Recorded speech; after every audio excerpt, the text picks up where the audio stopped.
both are YouTube and Meet. Okay. So today let's do that. Yeah, exam. Classwork.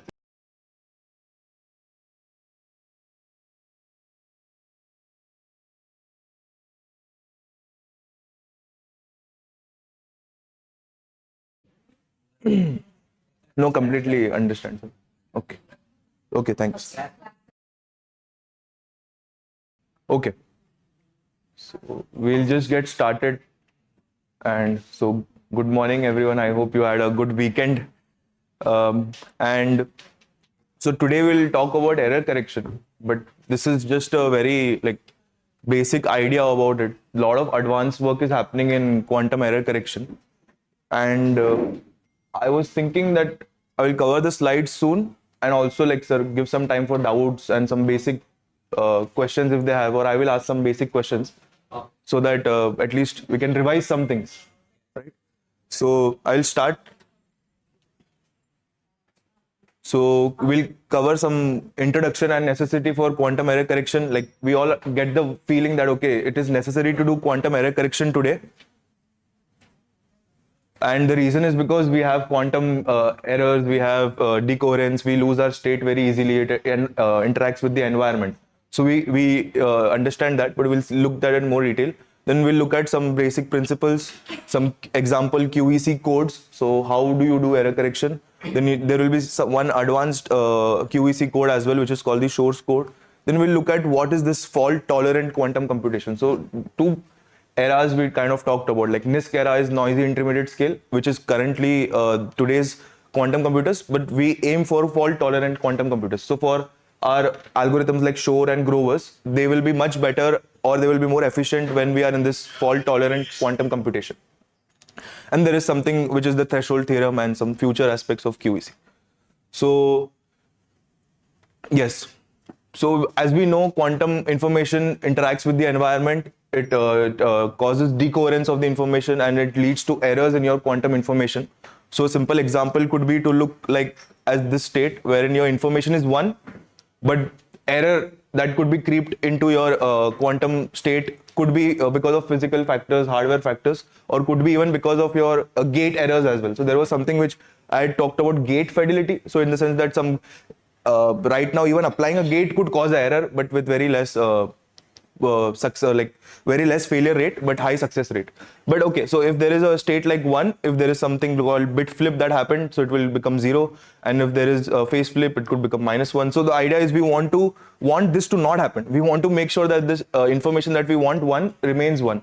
So there are some very trivial ways of thinking about this. In classical error correction also, there is something that we could do is we could repeat this 1, and then we could, even if say we repeat this 4 times and one of the bit flips, you would know that majority is 1. So out of the 4 bits, if 1 flips, 3 is still 1. So we can still use such a thing, but we can't directly translate our classical error corrections to the quantum version. We'll look at it in more detail.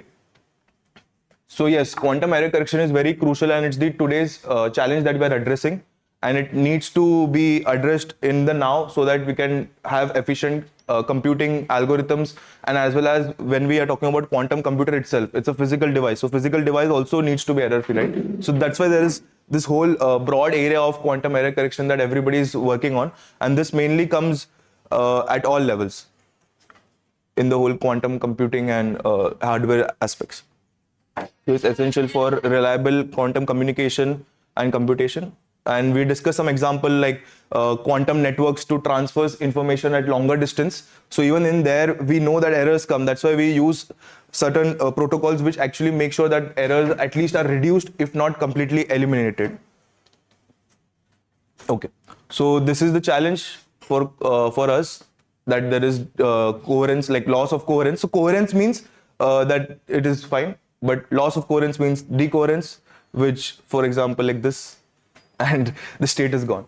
So yeah, so this is what we want to bridge over. We don't want to have decoherence. And I was talking about why classical error correction fails, because of 2 main things again: no cloning theorem, and there is also this thing called amplification of quantum signals is forbidden. So it's just how quantum works. So when you talk about this language in quantum language, you want to make sure that you adhere to the rules in this quantum world. So that's why we can't. It's impossible to directly make a perfect copy of an arbitrary unknown state. So I'll just write it down a bit. I'm sorry, there might be some latex type of equation, so I'll just help you see it. So if there is an arbitrary state, we keep talking about something like this. It's impossible. If this is arbitrary and unknown, then we can't make the copy of it. So no cloning. This is a very powerful theorem. It keeps coming up again and again. And but one idea that we could still do is if we have a qubit that we know, like state 0 only itself. So there are ways to maybe make this into something like 0, 0.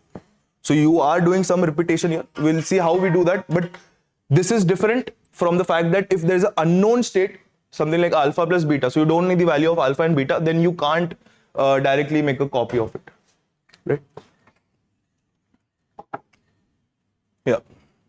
And this is the main reason why traditional classical error correction techniques cannot be applied.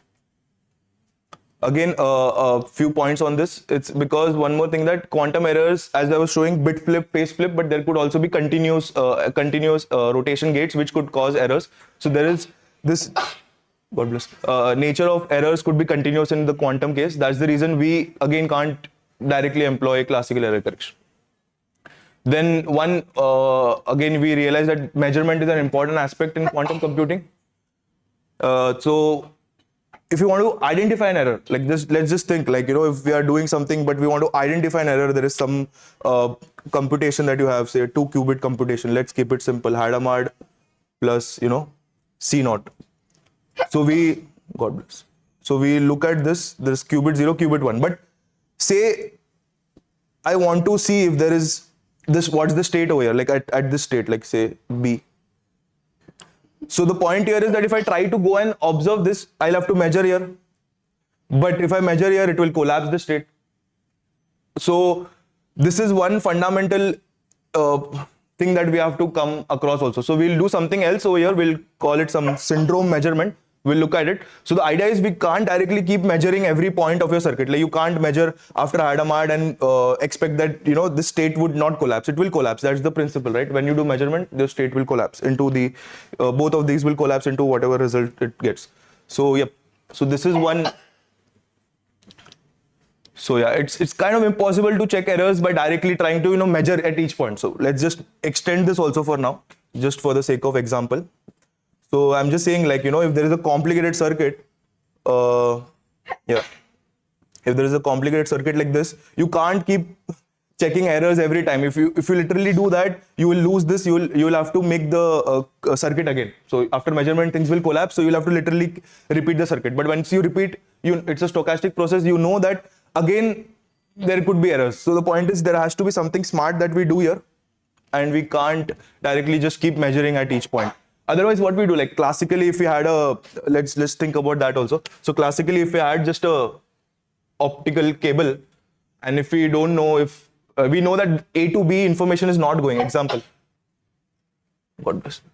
So A to B information is not going. So we have this, we can take a instrument and check, okay, is the signal coming here? Is the signal coming here? If the signal coming here? So that way, at least you can identify if the signal was coming here, not coming here, okay, there is some problem here. But that cannot be the case here. If you keep trying to measure, you will lose this quantum state. It's the fundamental difference that we're talking about. Okay. So the goal is that we want to protect quantum information. We want to encode. So the idea that we'll employ is we'll encode the quantum information in a special way so that it is resilient to these errors, and then we'll also decode it to obtain what we were trying to do initially, like or we'll obtain our quantum information. Yeah. So this is a fundamental requirement to reach towards the fault tolerant error. So that's why we'll look at some, examples. But before we do, I gave you an intuition already. So we'll be encoding. Then there would be something which we'll do here, error detection, which is syndrome measurement. So let's just focus on this keyword. So identify the type and location of an error without measuring the protected quantum information itself. So instead of measuring this qubit, we'll do something smart such that we get some idea about the fact that if there is an error, but not exactly collapse this state. So we'll look at an example. And after we identify there's an error. So if we realize there's a bit flip that happened, we want to flip it again. So we'll probably add a additional X gate such that it gives back the information we expected. Okay. So say this then we will be calling our logical qubit.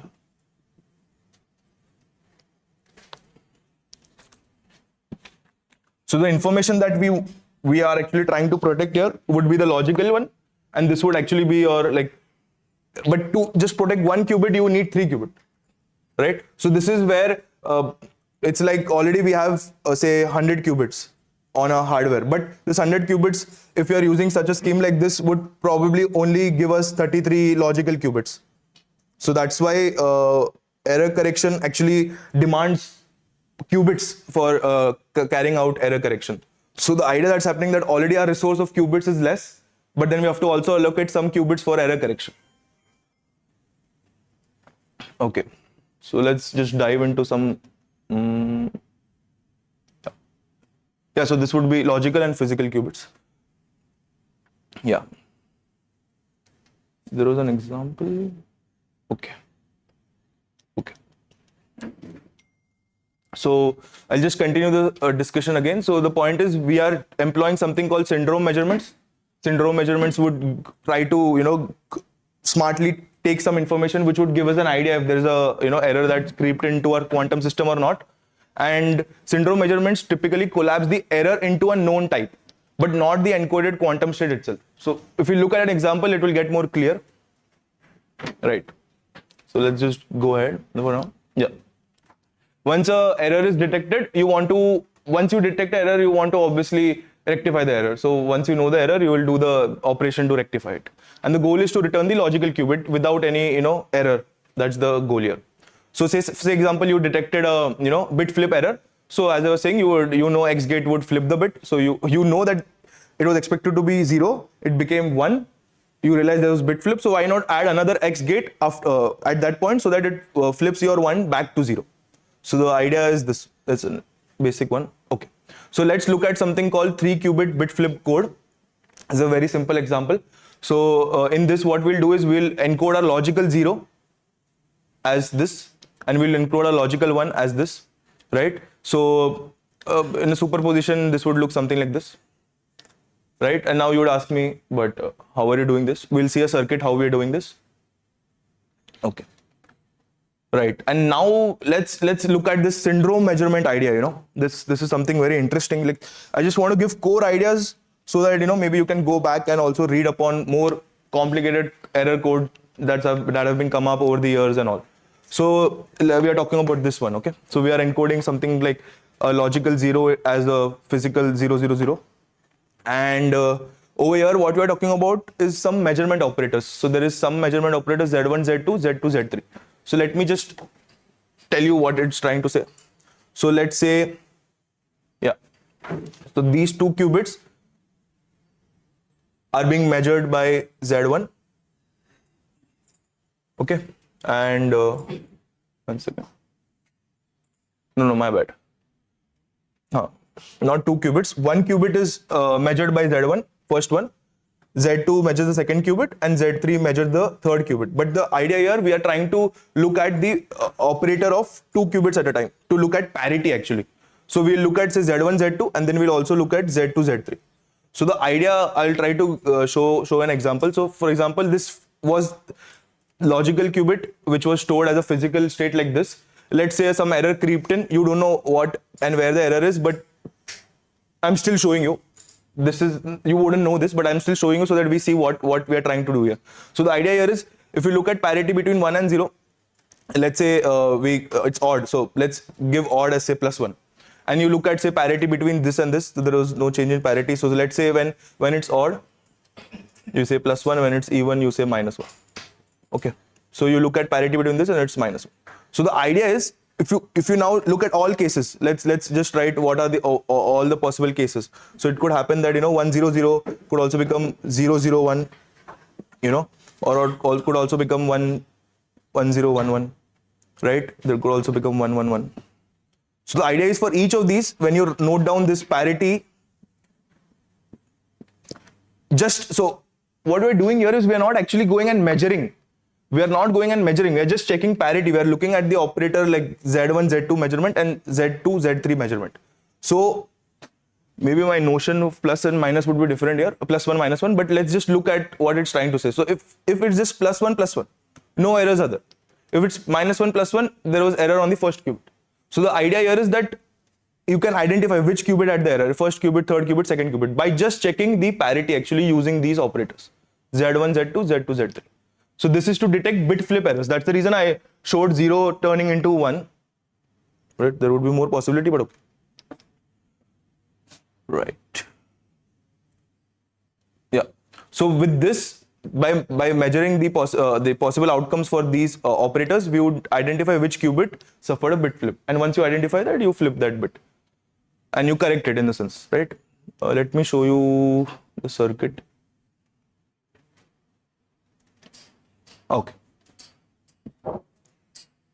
Actually, I shouldn't have shown this. I wanted someone to solve it, but okay. So the idea here is that first of all, we talked about this state. We want to convert into something like this. So how do we do this? We use this gate, C0 and another C0. So from first to second C0 and then from first to third C0.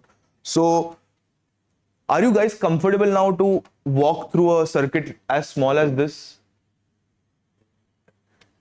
Like, is everybody able to understand what I understand it's not the language we guys normally talk in, like it's not classical. So it might be like there will be some trivial doubts. I myself, when I was learning it, always I was feeling, okay, why is this happening like this, or why this gate is applying only on this qubit. So if any doubts, I think this would be a good time to just brush up on some of the basic things also we touched upon over the week. So anybody just wants to tell me and confirm that, okay, we know how to solve. So anybody can just maybe would like to at least try. Or so you are taking things for granted. No, you are like, and Aniket said, so this should be the case, but you should go and check for yourself why this should be the case. So that's the point I'm trying to make. Okay, maybe you guys can. Okay. Yeah. Okay. That's what man you should tell. So let's just forget all this now. Let's look at a quantum circuit. So my idea was this only. This topic is actually very vast, but we'll take small examples so we can keep brushing up on, Okay. Oh, my bad.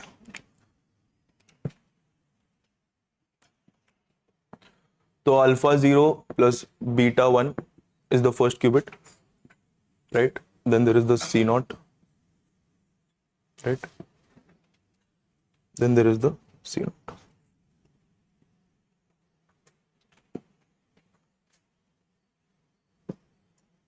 And I might myself also do mistakes. So it's your job to error correct me, okay?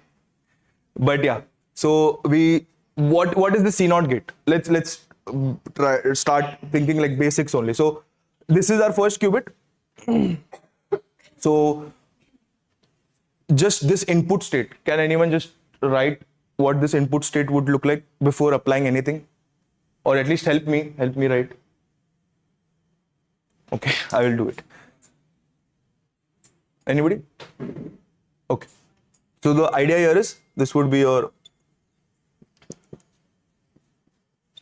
first qubit, tensor with second qubit, tensor with third qubit. Okay, so let's get to basics. So when there is a 1 on the first qubit, you want to flip the second qubit. Okay, and when there is a 0, you want to do nothing.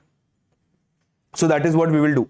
But when that is being done, actually we'll create a superposition here. Okay. Yeah.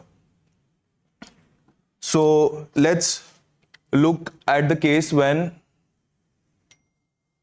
this is 0 itself. So I'm talking about this part now. So when it is 0, nothing should happen, nothing should happen. So we'll just write that term first. Alpha 0, 0, 0. Okay. But plus,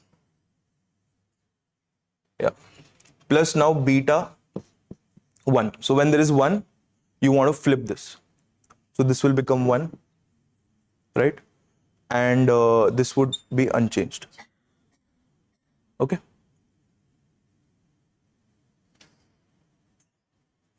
right? So this is our superposition state actually.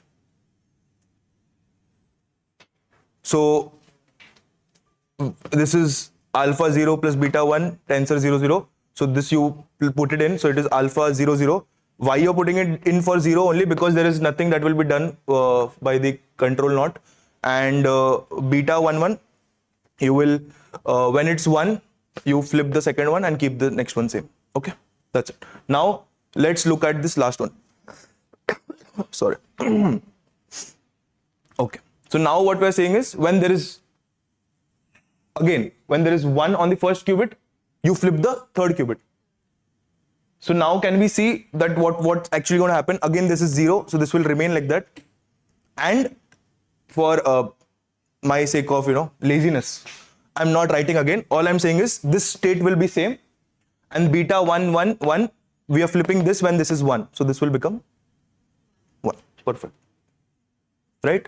So this is your output, like just okay. So that is what I was trying to say. And when we keep saying like how do we come up with this, like for example, if I would have just given the problem that guess the gates in middle, just like this is the input, this is the output, fill in the gates. So this is actually a very simple problem, but you get used to it only after you know what gates will have what operations. So you can clearly see over here that the idea was you're starting with something like this and you wanted to convert to just 1 1 in the beta aspect. So we can clearly see, we can get an intuition. Okay, so when there is 1 over here, we want to make these also 1. So we can probably use this one. That's how you'll think, So you can use this one. How? You can have this control. You can use it as a control, right? And then what do you want to flip? You want to flip these 2 qubits. So yeah, that's the idea. Any problem, mistake, solution? Beta 1 1 1 only. Yeah. In second portion, second state. Yeah, second state only I'm saying. Yeah.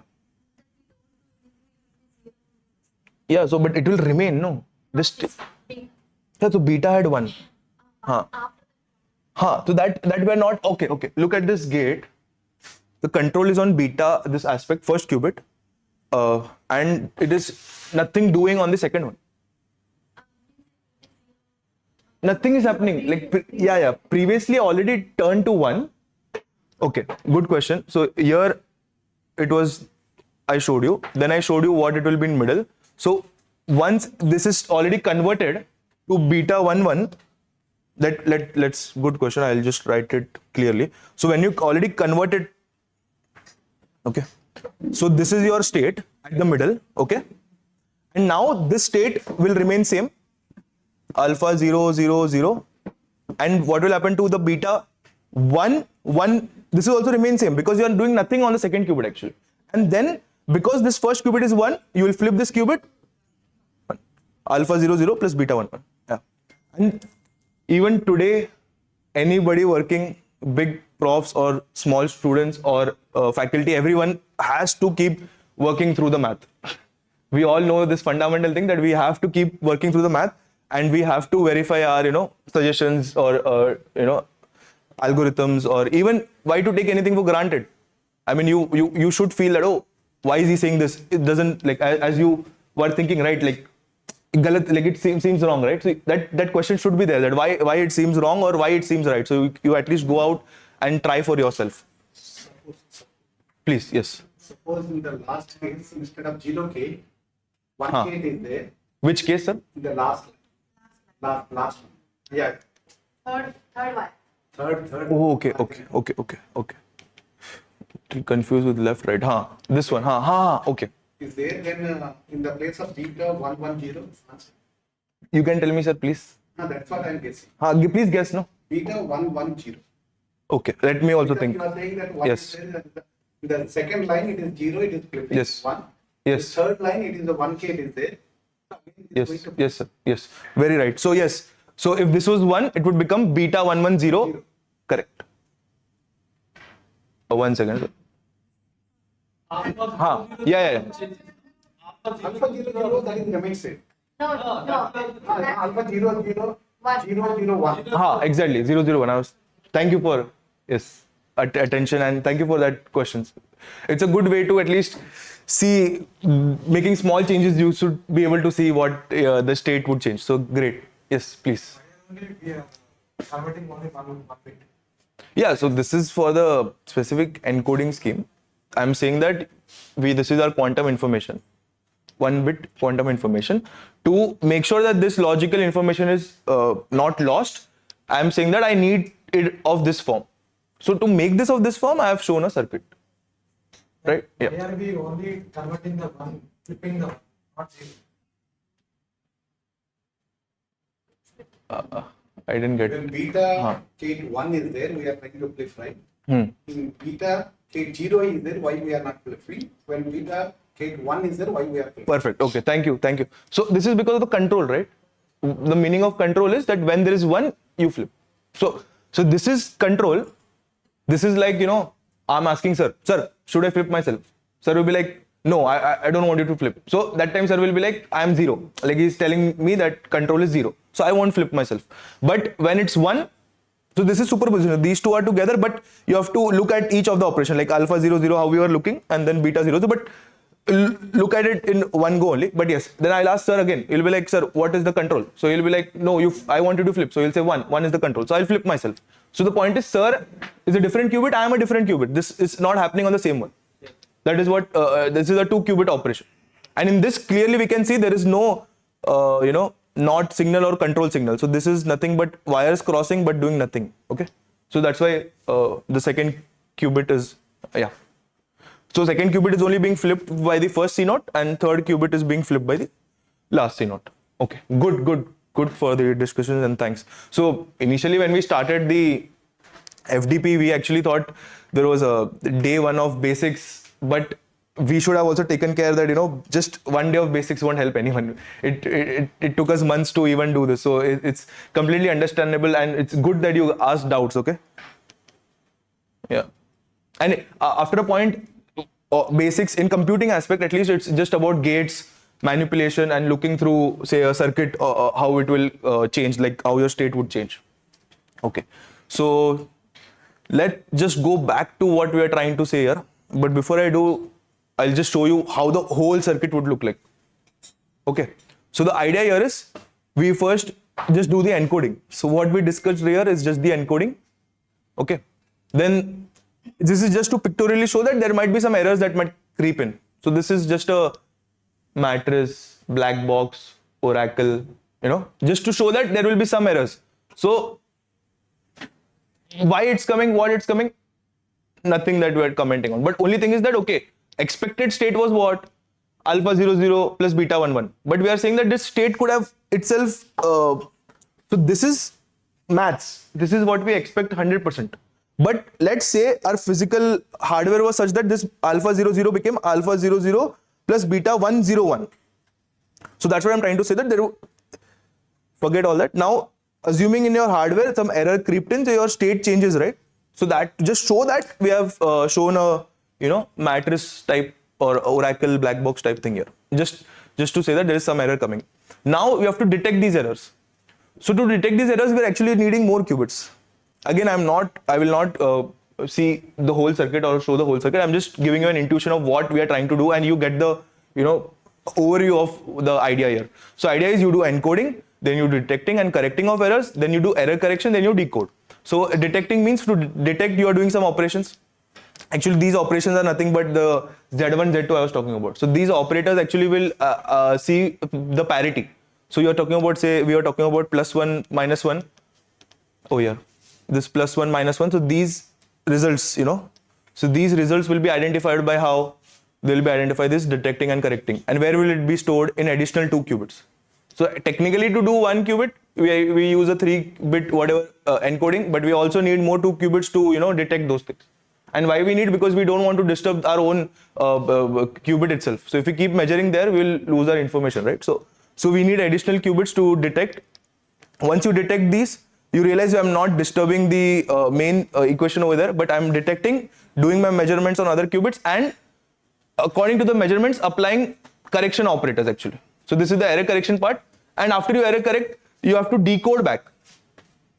So can someone see the similarity or the difference between encoding and decoding for now. The circuits are actually reverse. Right, and the idea is because what you did to actually get the encoding, you do the reverse of it to get like decode it, right? Okay. So this was one example, but I think I have few points to discuss here. Yes. So you do correction. Then there is one thing that I want to talk about here is performance. So over here, my bad. One second. Over here, the uncorrected error probability is, in this case, it would be 3p square minus 2p cube, where p is the error probability for a single qubit. So this is actually better, slightly better than just having p. So this is slightly lower than just p. So this is how it comes. Let's not go there, but this is the error probability of uncorrected error.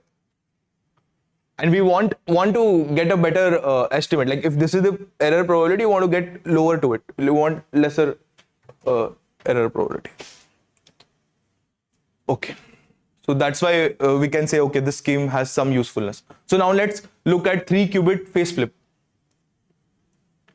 Okay.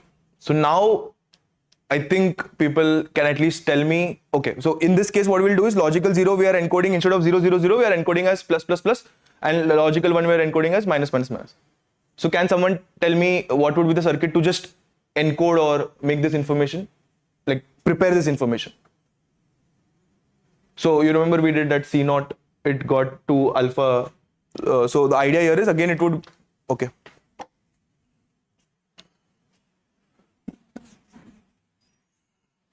So anybody remembers how to get a plus state? From which gate will you get the plus state? Just perfect, perfect. Okay. So somewhere there is an intuition, okay, this information, which was, okay, I will, okay, so let's just go from basic. So you know 0 will convert to plus by an Hadamard, and 1 would convert to a minus by a Hadamard, right? So where do you think we could employ Hadamard? And I will reframe the problem again now.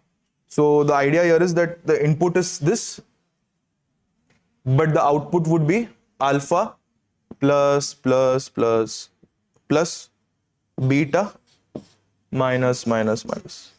So where in this circuit we know that this circuit does something and we get the alpha 0 0 0 plus beta 1 1 1 1 1. So is there something we have to do after or before such that now the expected output is this? So I was telling you now that there could be a problem like this, right? That this is your input, this is your output. What are the internal gates?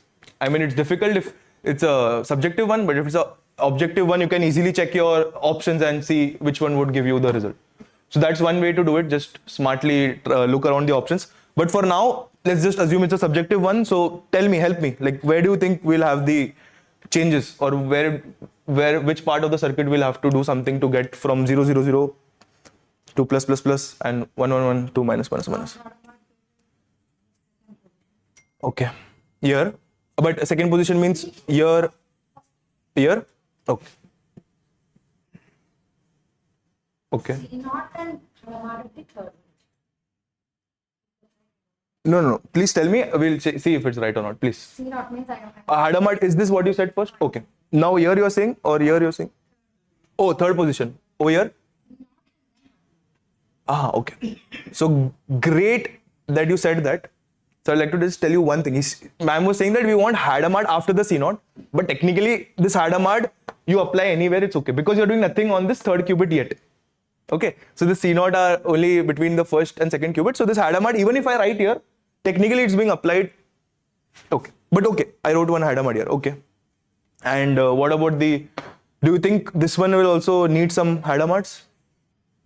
Yes. So yes, and yes, where? But where? Please. So where it would be, like here, like before C0, after C0, after first C0, before only. Okay. Good. And Any other thing? So all you're saying is you want to put Hadamard's in the start. So I think, I'm not sure if this is right, but I think we should go and verify, okay? Huh? Can someone quickly verify if this is right? Okay, I will also help you then. Let's do something.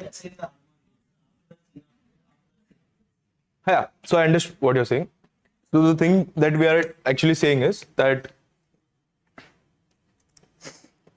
you are applying Hadamard on all the qubits, right?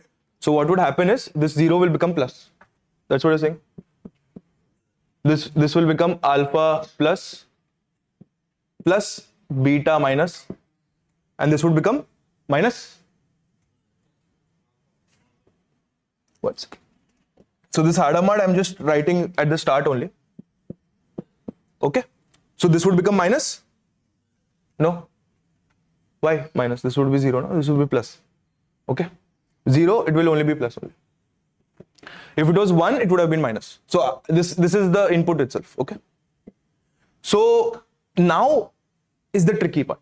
Now to check on these states, the operations of C0 would be little tricky. So let us try. Maybe I will not do the whole thing because it's a little crunch to write all the states. But why I'm saying it's a little difficult is because this plus means what? Plus is actually 0 plus 1 by root 2. And this minus is 0 minus 1 by root 2. So let me try to show you how we would do this.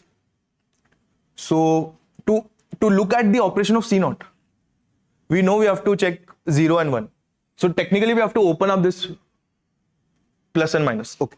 So I'll just open up. So this would become like alpha 0. Okay. And I'm ignoring the root 2 for now, but I shouldn't. So I will not ignore. I'll write down actually. So this would be alpha 0 plus 1 by root 2 plus beta 0 minus 1 by root 2. Okay. And similarly, it would be plus and plus. So can anyone just at least tell me this part so I can see? So just tell me. So this is, I opened up. I just substituted plus value. But what is this plus plus? Let's just solve this differently. We'll solve it, sir. So plus plus is nothing but 0 plus 1 by root 2. This tensor with 0 plus 1 by root 2. 1 by root 2, let's take common, so we'll just keep it as 1 by 2. So this 0 with 0 will become 0, 0. Okay. 1 with 0 will become 1, 0.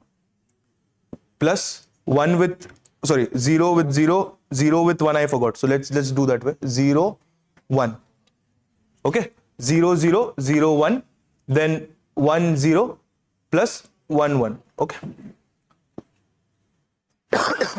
Have you come across this many a times? I think in Dosh algorithm or something, we were creating equal superposition. So the idea of having this plus plus is to create equal superposition of all the 2 qubit states, which is 0, 0, 0, 1, 1, 0, 1, 1. And is this state entangled? No, it's a product. Yes, sir. We literally did a product to get it. Right. Thank you for conceptual clarity on such small things. But that is the basis. Quantum is very tough. It seems like it, but it's based upon very fundamental principles itself. Okay. So just can someone just extend, because I think many a times we have come across, even in Grovers we actually create initial superposition state. Like so if this is for say plus plus, what would it look like for plus plus plus? Just I'm asking, forget for now, but just what would it look for this? It would look actually one more. So this would become 3 qubits with how many equal superposition states? Like would there be 5, 8? Okay. Yes. So for 4 it would be 16, right? So the idea is nothing but when we write something like how I think of it, we write truth table, right? In basic classical, yeah. So this is nothing but actually all your possibilities. But obviously there would be a normalization. That's why we have the 1 by 2. Okay, back to what we are trying to do here. So this plus plus is actually this equal superposition state. So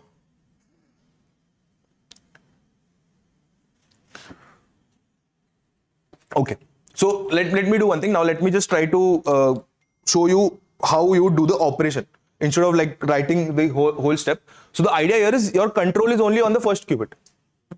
Okay, so you need to know where there are zeros and 1 in the first qubit. So we will just open this up in the sense that we'll write the zeros together. So 0 is here. What is the component for 0? Alpha by root 2 plus beta by root 2. Beta by root 2. Okay. Plus there is this 1 state. This would become alpha by root 2 minus beta by root 2. Yep. Alpha minus beta by root 2. So this is our, coefficient. So we kind of we'll just keep carrying this forward like just like 1 by 2. But what we are interested in is the state, right? So when it is 0, nothing will happen, right? And when it is 1, you want to flip which qubit? In the first C0, second qubit. So when this is 1, you will actually, because so this is 0 plus 1, right?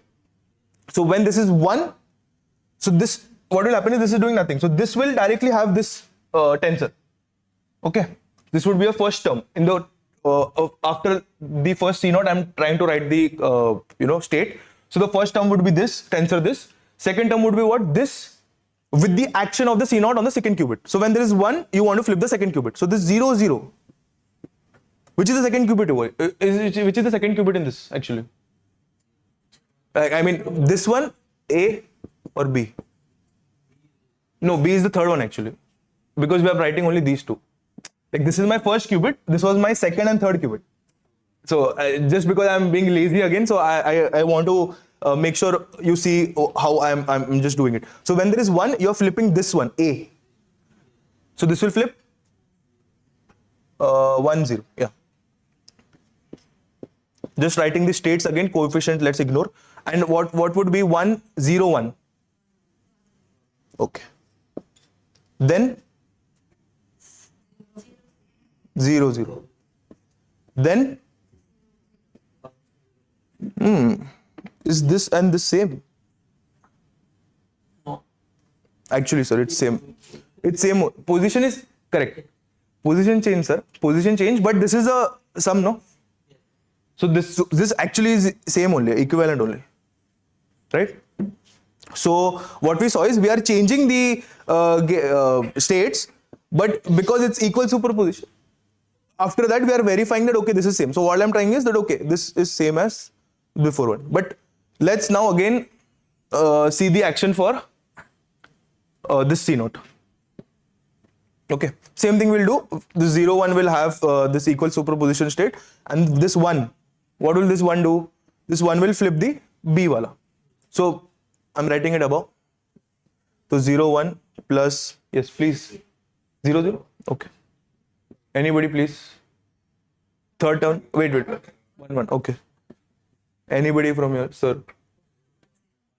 1 0. Perfect. So the point is this is again equal superposition. Okay. Okay. So have we got? So I'll just try to write down what the state. Yes, please. Would you say that particular C0 the thing that you have written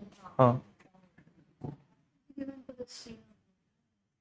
Oh yes, but this was same as this, no? So I lack of again just a good question. The only thing is this is the same state I used because this state is same as this. Okay, nothing else. So the idea what we realize is that we have this state in the first qubit, and after doing both the C0s, we are having equal superposition itself. Okay, and equal superposition, if you are having last two qubits in equal superposition, what we know, this is plus only, right? And what we had started with, I had expanded this only. So this is actually alpha plus beta minus right? So is that what we expected? Let me just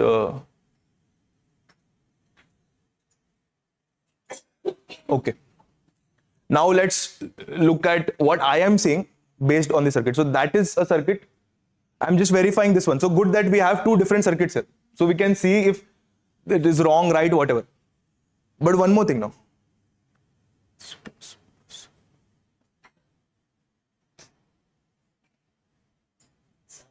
After 0 to alpha gets. After 0 to control gets. Second one. Third one 0 to control. First alpha 0 plus alpha get 0 plus beta 1. It will be applied the control gate. It will be tensor product.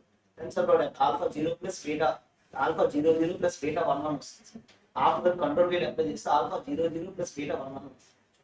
That is the 0 is nothing but plus plus plus. 1 is nothing but minus minus. The inner Product. Okay. Sorry, I. direct Okay, are you understand? He has done smartly. Yeah. Control Okay. gate will be converted into target gates. 0 it will be converted into control gate to target gates. Okay. Did like great explanation, sir. So if it helped anyone understand, also it's useful because he has very like orally done it, and that's how we want it to be over the time. Like you start to see the operations in your head instead of having to always do it, and have some confidence also in it. So now, okay. Only thing I'm saying here is in our calculation right now using this, I said that we get alpha plus plus plus beta minus plus plus. But okay, so maybe this is wrong, but you can check the calculation. But to get this beta minus minus, we will add Hadamard in the after. But I think it should have been same. But did I miss anything, Diksha? Maybe seems fine, no? Sure, okay, then maybe for this Hadamard. So that's why I knew we have to apply later, but I thought if someone is suggesting, why not? Like that's how you will do it, right? You want to get a circuit and just solve it and see its operation. Okay. So why we did this encoding? We were doing the 3 qubit phase flip code. Okay. So let's go back to the. Where am I going? Achha, I'm going behind, so I have to go ahead. Okay. Yeah. So the error model here is to protect against phase flip errors. So first we are looking at bit flip, which was X gate errors. Now we are looking at Z errors, which is phase flip errors, right? So now the phase flip applies poly operator X.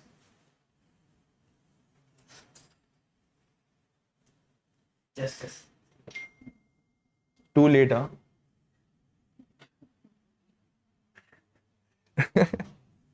No worries. Anyway, I think YouTube we are doing. Yes. No. Okay. Thank you for error correction. Huh? Okay. So this phase flip for phase flip errors, we are using this phase flip code model. That's why we are converting into logical 0 into plus plus plus, logical 1 into minus minus minus. And let's look at what it will do. Now again, the syndrome measurement. We remember the syndrome measurement. So in here we are using, so their Z1 was actually measurement in Z basis. Now X means measurement in X basis. So these X1, X2 operator and X2, X3 operator will help us identify which qubit out of the 3 encode the phase flip, and then will help us to, once you identify that, you will want to rectify it. So that's very similar idea. Again, if you, okay, there are references which people are always asking. So it's Nelson and Chong. And there's also David McMahon also you can check. So if you look at any of these textbooks, you can then see more details of how they are doing the correction actually. It's very simple, but if you want to just fill in more gaps, right? For your own understanding. Okay, so the correction if a phase flip is detected on a specific qubit, we apply the Z gate. So the idea is once you identify which qubit had the phase flip, you apply the Z gate to rectify the error. Okay, so I don't have a figure for this one, but this is the encoding. Then there would be the correction, detection, and then there would be the decoding, right? Okay. So these two codes that we discussed, one of them is doing bit flip, one of them was doing phase flip, but for each of them we had 3 qubits. Now there was something which Peter Shor gave, which is the Shor's 9 qubit code. So this is actually one of the much discussed code in theory, because it is actually effectively able to protect from both bit flip and face flip.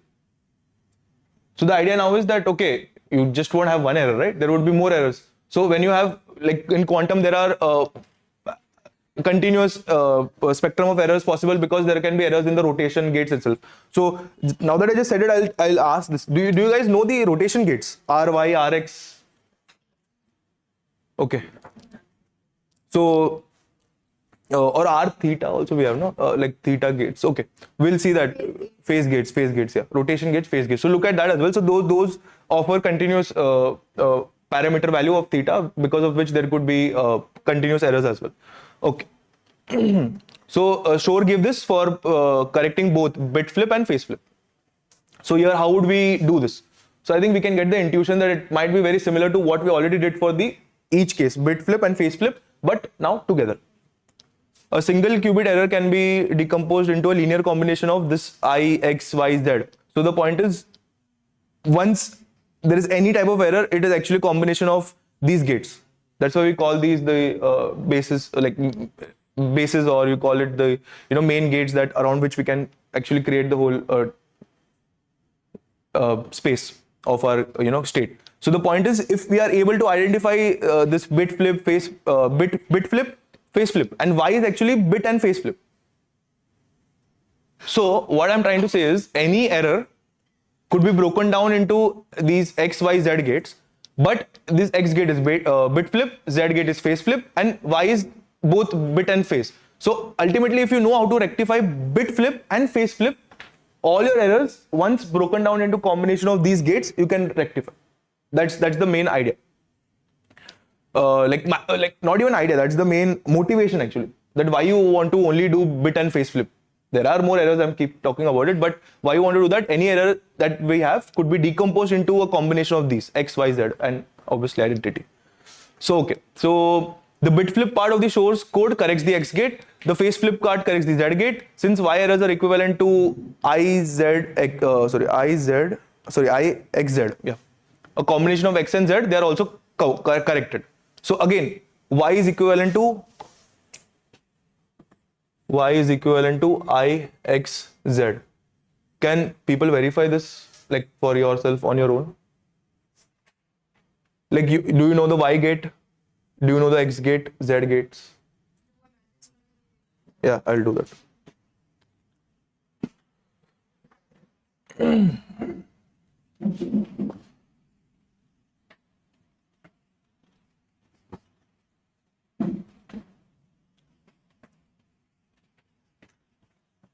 Okay, so I will do the matrix multiplication, but can someone at least, if not Google, and tell me the Y gate? Thank you. Y is equal to? Okay. Okay. And X? 0, 1, Z?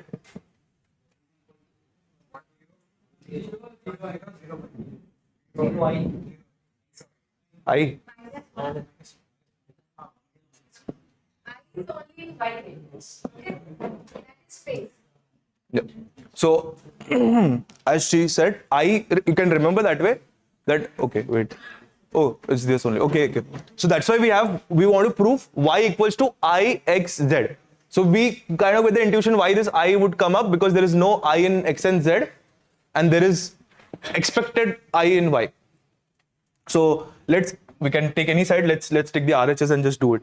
So 0, 0, 1, 1, 0 matrix multiplied by 1, 0, 0, minus 1. This is X and Z, and your I is here.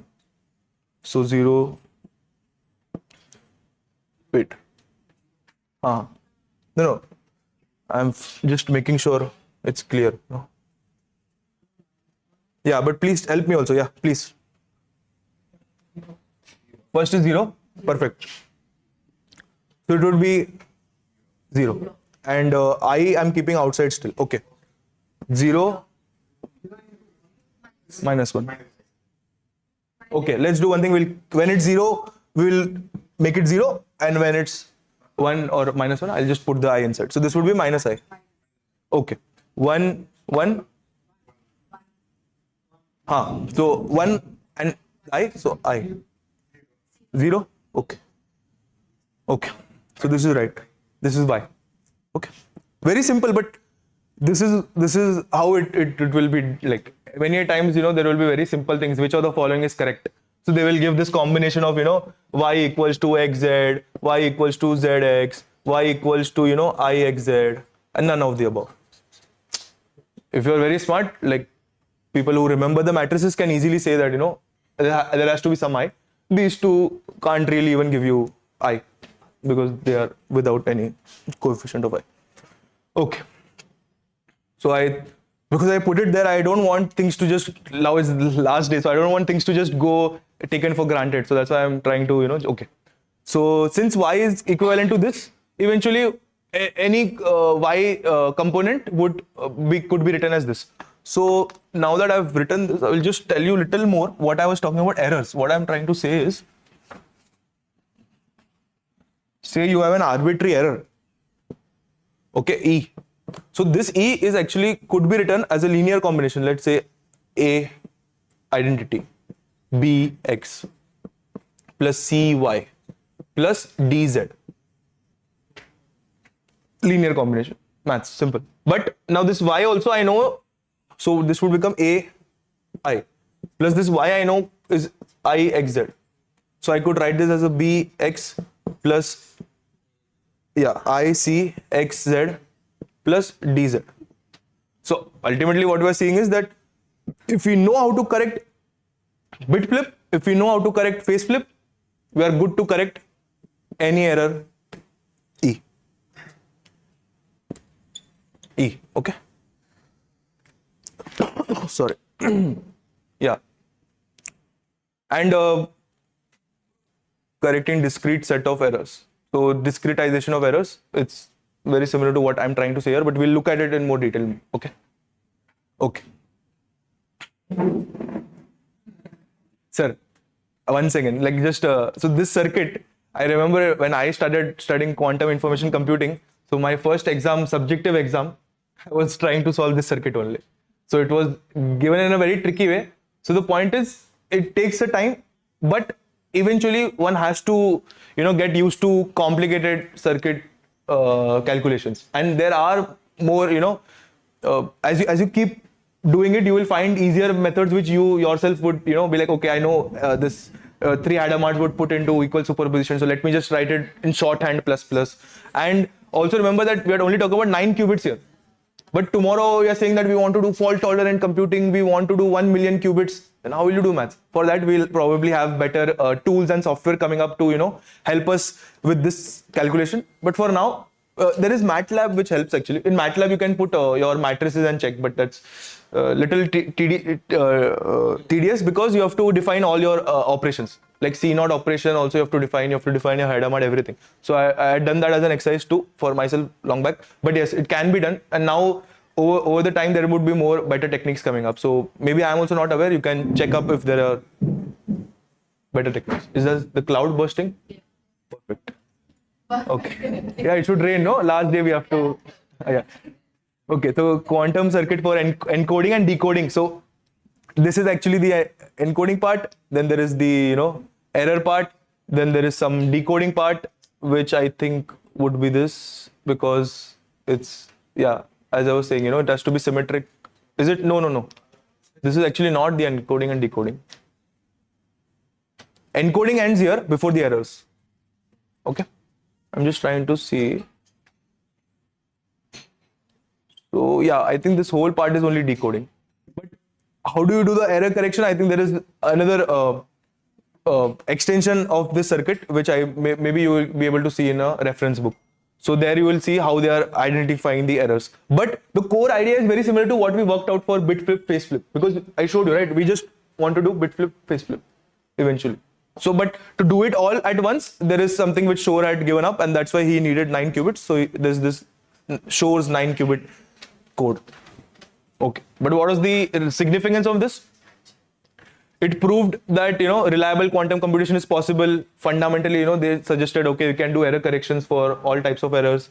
It demonstrated, despite that fragility of quantum states, we keep talking about states being lost, or and the environment, it interacts with the environment, error creeps in. So fundamentally, even if it's fragile, we want to still do the computation. So Shor gave such an example long back to motivate the audience that yes, we can do error corrections using, despite the limitations of quantum, but using quantum itself. I was telling in quantum you can't do no cloning theorem, you can't amplitude amplification, you can't do that way directly like in classical. So still, despite those challenges, we used quantum itself to solve this problem. So it opened a door for further research into QEC and all. Okay. So I think till what time we have, ma'am? Yeah, now 1 minute. Achha, can you tell me slide number? Slide number? If we have not many slides. No. You are wrong. 20 something. Okay, we'll take a break. We'll take a break for now. You want me to continue? Because you're... Achha, we can continue later. We'll take a tea break. Okay. Thank you. Very good.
Okay. So we talked about Shor's 9-qubit code. We'll just continue from there. We'll talk about something which is, quantum error correction conditions. These are again like some, I'm trying to give some idea of, how an error correction code could be again thought of, or what conditions would it need to satisfy to actually be a quantum error correction code. So these conditions actually ensure that errors can be identified and corrected without revealing the protected information. So what I was saying, we are talking about measurement, but syndrome measurement. So syndrome measurement, why you do is because you don't want to directly go and measure your quantum information itself, otherwise you will disturb it. So the formal condition would be like, let's say a code C and P a projector onto C. Suppose E is a quantum operation with operation elements EI. I'll keep writing it down also.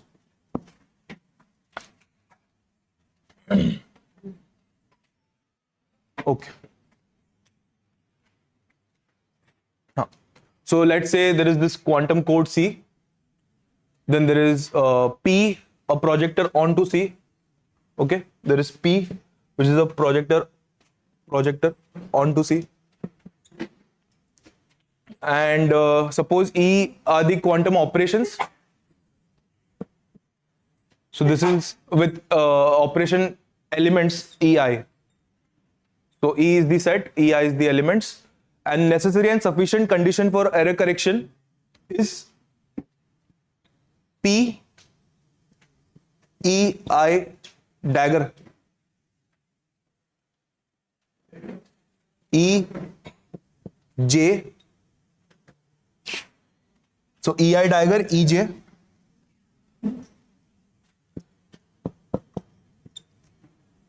Equals to some alpha.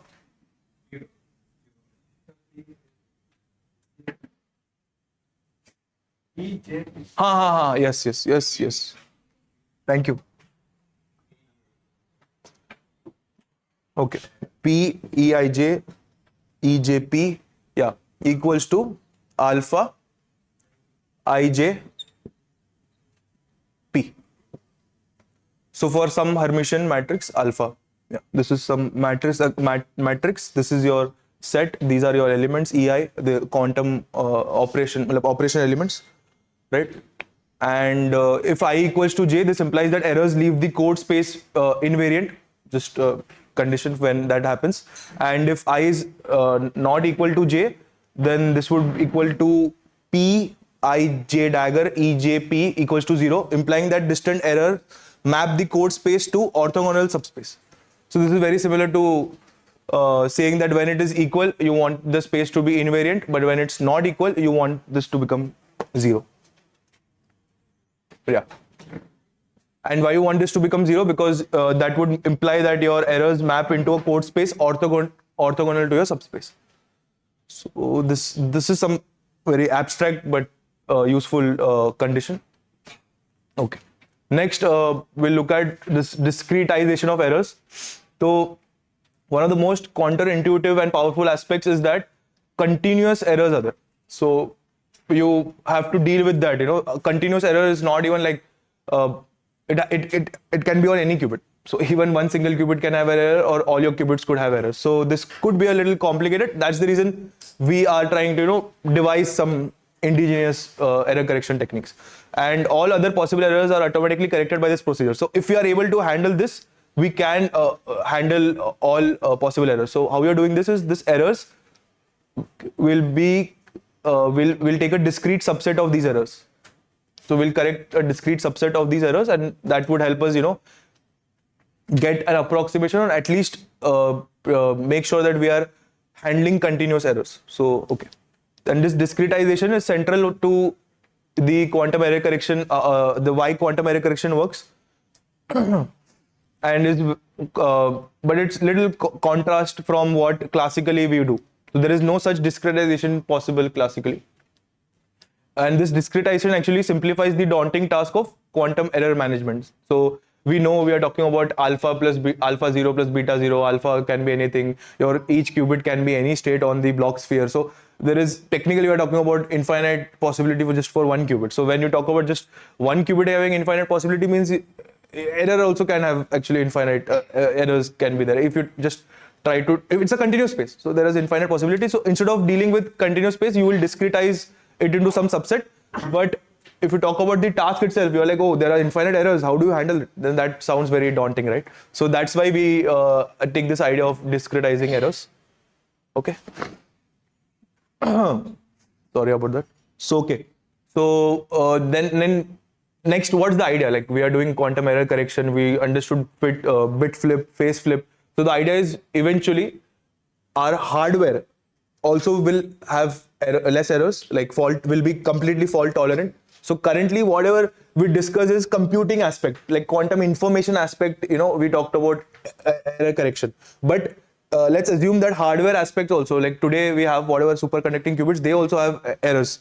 So the goal is to reach to a fault tolerant era where your hardware is also already fault tolerant, and whatever computation you're trying to do, those things also you can say error correct, or at least if not, if the errors are not creeping in, you are happy. But yeah, so right now we are in a stage wherein we are dealing with errors. So errors, as much as, you know, it sounds daunting, or it sounds that, oh, it makes our task difficult. So even when Diksha was showing some implementation, why were we getting not exact 50-50 probability for superposition state? Because there were some errors even in simulation or even on hardware. So sometimes hardware errors, so we can understand it's the actual physical error, but simulation errors also, there are ways to actually simulate errors also. So we are actually working on one of those things as well in our company. So we are trying to simulate errors as well, so as to, you know, give a realistic idea about how the hardware is right now. And the more you know about errors, the more you can actually learn from it. So if you know a hardware has some prone to some error, so you can actually first, you will try it out, you identify these are the errors it gives, so you can actually rectify them. So that's the idea, right? You want to identify the errors that could be there, so you can rectify. So I'm talking now this from hardware perspective as well. So there could be hardware errors as well. I'm not going in much detail on that, but yes. Okay. So to do so. Yeah. So the goal is to not only correct the errors, but in a way that the correction process itself doesn't introduce new errors. It should not happen. You're trying to correct something, and in trying to correct it, you are introducing error again. Okay.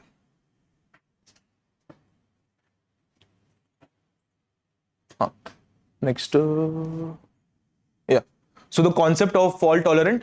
So it's a procedure for performing quantum operation such that if a failure on any single component results in an error, at most one physical qubit within each encoded block of qubits. So, sorry. Sorry. The procedure is said to be fault tolerant if a failure in any single component results in an error in at most one physical qubit. So you are trying to, like, you know, minimize your error or make sure that this error is limited to just one qubit. And this property is crucial because it prevents error from cascading into larger portion of the quantum computation. So it's very similar to like how we have cancer in our body. So if we have cancer in some part of the body, you want to remove, like, at least keep the cancer to that part of the body, or at least make sure that it doesn't creep into other parts of the body. So if there is an error, you identify where the error is and you just keep it to that part. Yeah. And this is something which we practically want to take care of. So when we have larger circuits, I think next we will look at some more very interesting algorithms in the next talk. So you will look that there are larger circuits. So there are more chances of errors as you have more qubits. So you want to identify in a part and maybe rectify in that part itself and not let it go to other parts. And next is logical gates, you know. So in a way that limits error propagation, that is what we are trying to say. So fault tolerant, it is removing and adding the bracket possible. Sorry, sir, In a please. classical computer, normally we are using, instead of 1, 3 can be used. TTR can be used, and then say one system is not working, other two systems are working. The result can be taken, and finally you can get the result. Okay. The classical one. Yeah. But here, how it will be, suppose if it is in crucial applications in a racket like time. Yes. Something is wrong. So how we can remove that and then replace.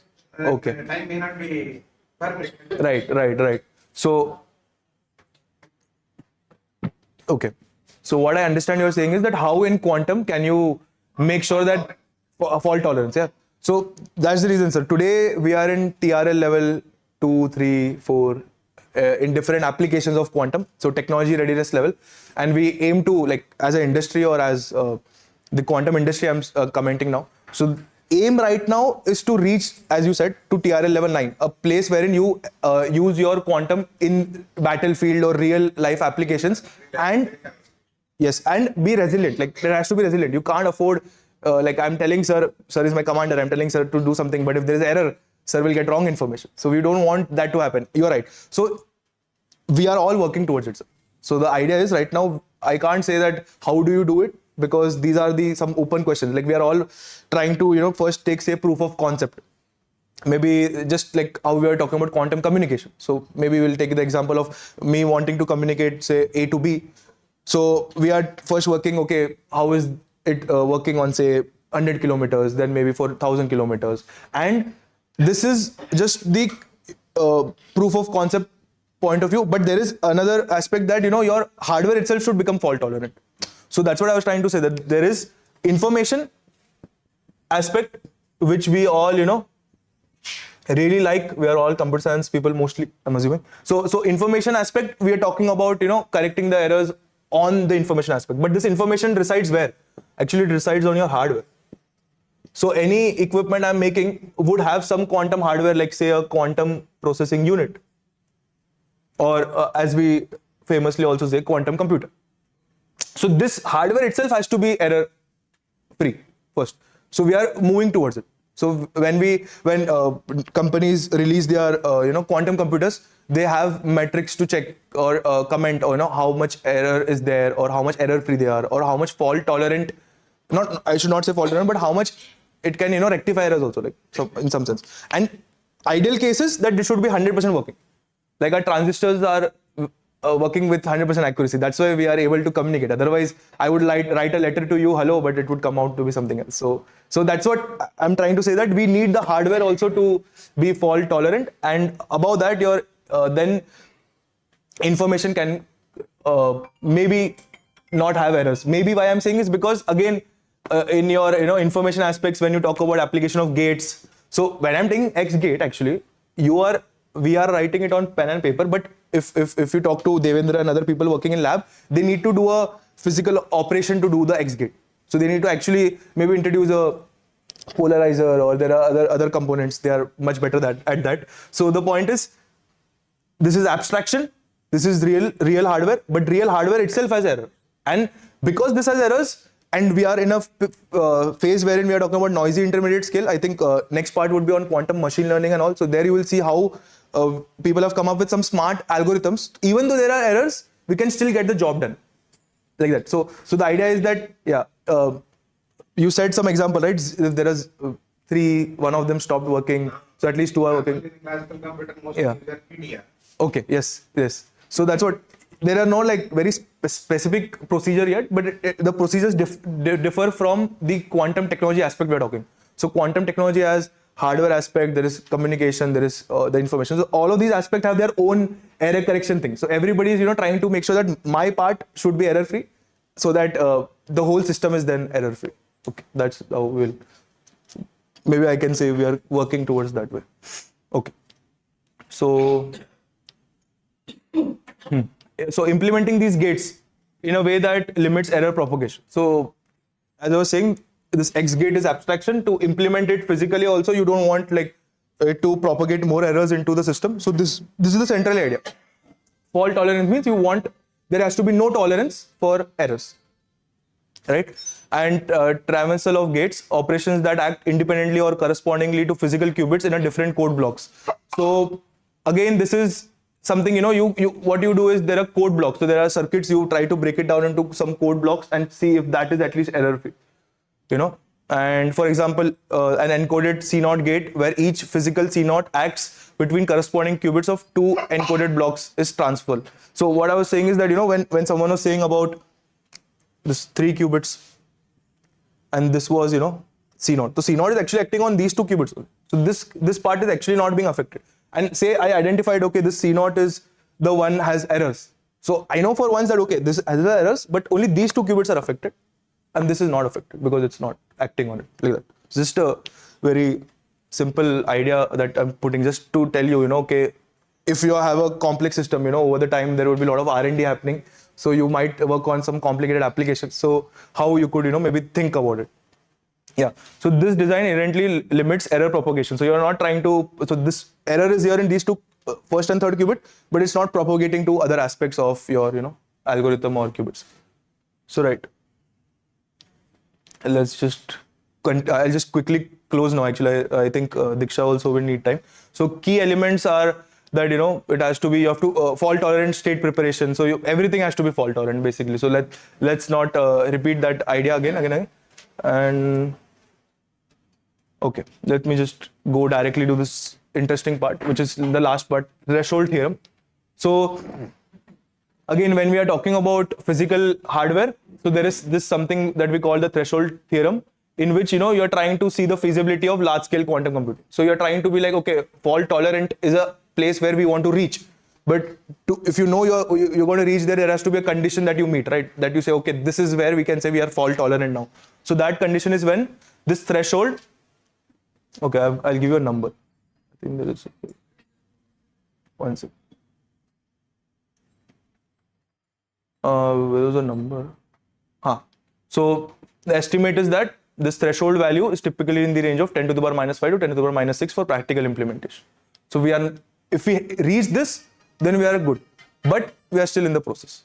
What one good idea would be that whenever you implement any gate on hardware, go and check what that hardware is, like IBM Brisbane or whatever, like any name that you see, any quantum computer, see its specification, what are the errors. There is something like T1, T2, there are many more things which could be added here, but just telling you that, knowing your hardware is also important.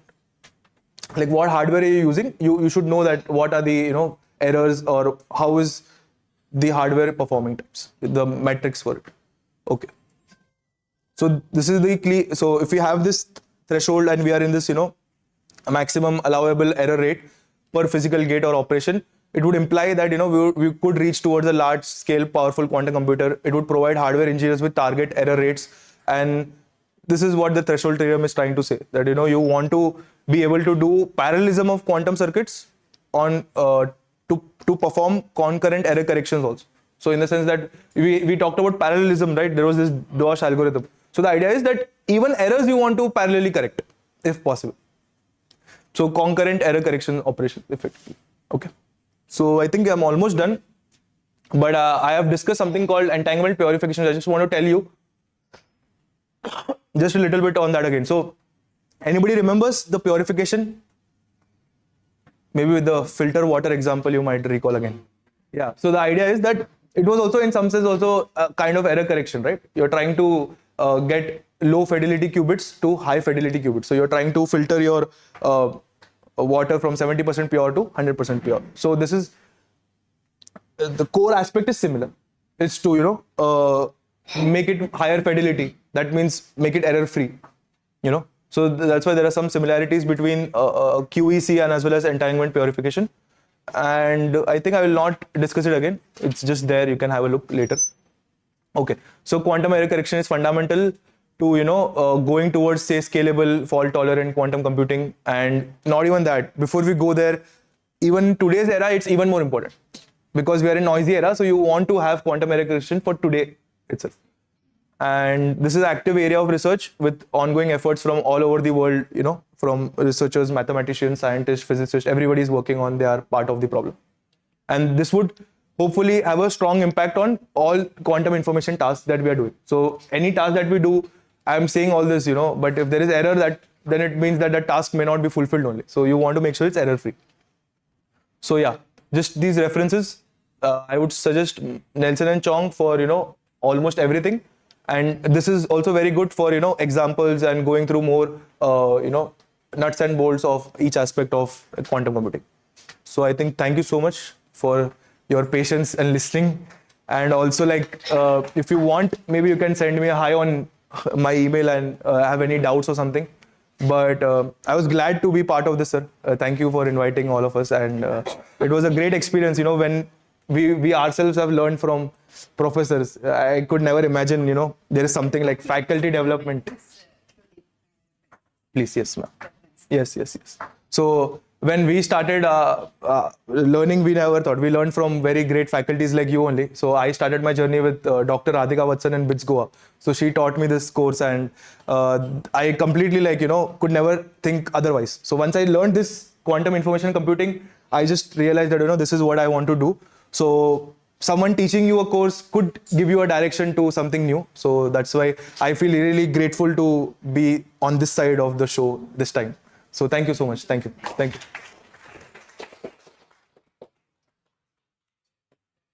Ma'am.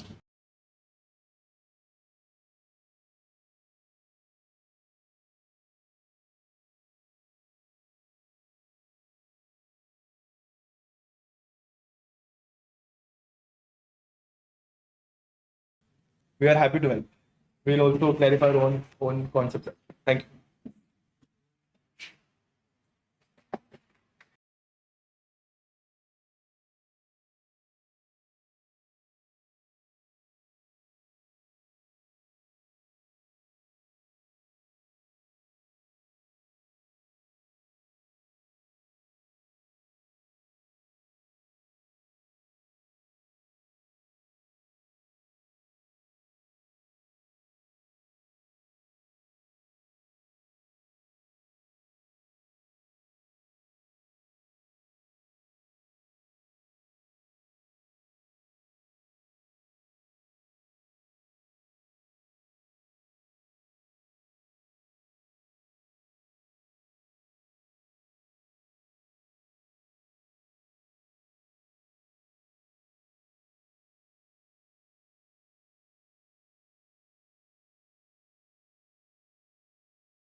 Okay, so see where we have gone up to. We started from very basic fundamentals of quantum computing, and now we have reached to variation quantum algorithms, which is the hype of this era. So variational quantum algorithms. So, as the name suggests, this is some quantum algorithm which has some kind of variations in it, which works with some kind of variation. So, first of all, I want to mention variation quantum algorithms comes under this domain of quantum machine learning, which we know. If we are talking about quantum machine learning, it's merging of quantum information processing and machine learning. Okay, so that's why this is the hype, because machine learning in this era is all on its peak, and quantum computing is also competing, and so that's why this quantum machine learning together, these two domains are coming into this quantum machine learning. It's a new big thing that everyone think about, and everyone is fascinated because of this merging. Okay, so but the point is, why quantum machine learning? Why we needed quantum machine learning? Why not we can work with classical machine learning? Okay, the simple question is that. And you should ask this question, why quantum machine learning? Okay, now the point was, I'll start from Feynman again. So Feynman in 1982, around, he asked for a quantum computer. Of course. He asked for quantum computer because he wanted to simulate this nature with the quantum computer, not with the classical computer. We can do the mathematics. We can, by using that mathematics, we can see that how the things are working classically.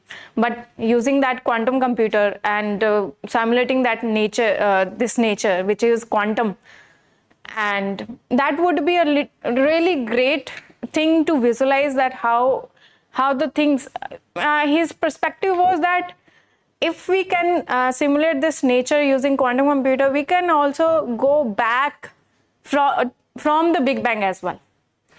We can visualize what happened before the Big Bang. Okay, we know we can, till now we have come up with the theories that after Big Bang this must have happened and that must have happened, and his idea was that we can also see that why that Big Bang happened. Okay, so what was before Big Bang? So that was the point. But okay, so of course I find we had to start from somewhere. Okay, so Deutsch came into the picture. He proposed that how we can use the superposition principle into solving some kind of problem. He proposed that superposition can be used for the parallelism purpose. Okay, now that was the first thing. Okay, then later on Grover came into the picture. He used that parallelism principle, he used that superposition and came up with a very good algorithm, quantum search algorithm. Okay, so that was groundbreaking. Okay, because search algorithm like that, even from the data structure and algorithm perspective, was not possible. We were, the people were not even thinking about the unstructured databases. They were only, they constrained themselves to the structured data sets. So that's why Grover was that big. And later on, okay, Grover used whatever principle he used. So later on, Shor's algorithm came into the picture. Shor's algorithm was near about 1999. Okay, somewhere around that.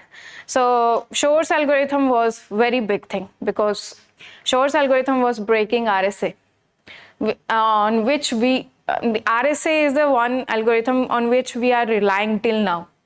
And in 1999, he broke that RSA algorithm by using some computations, quantum computations only.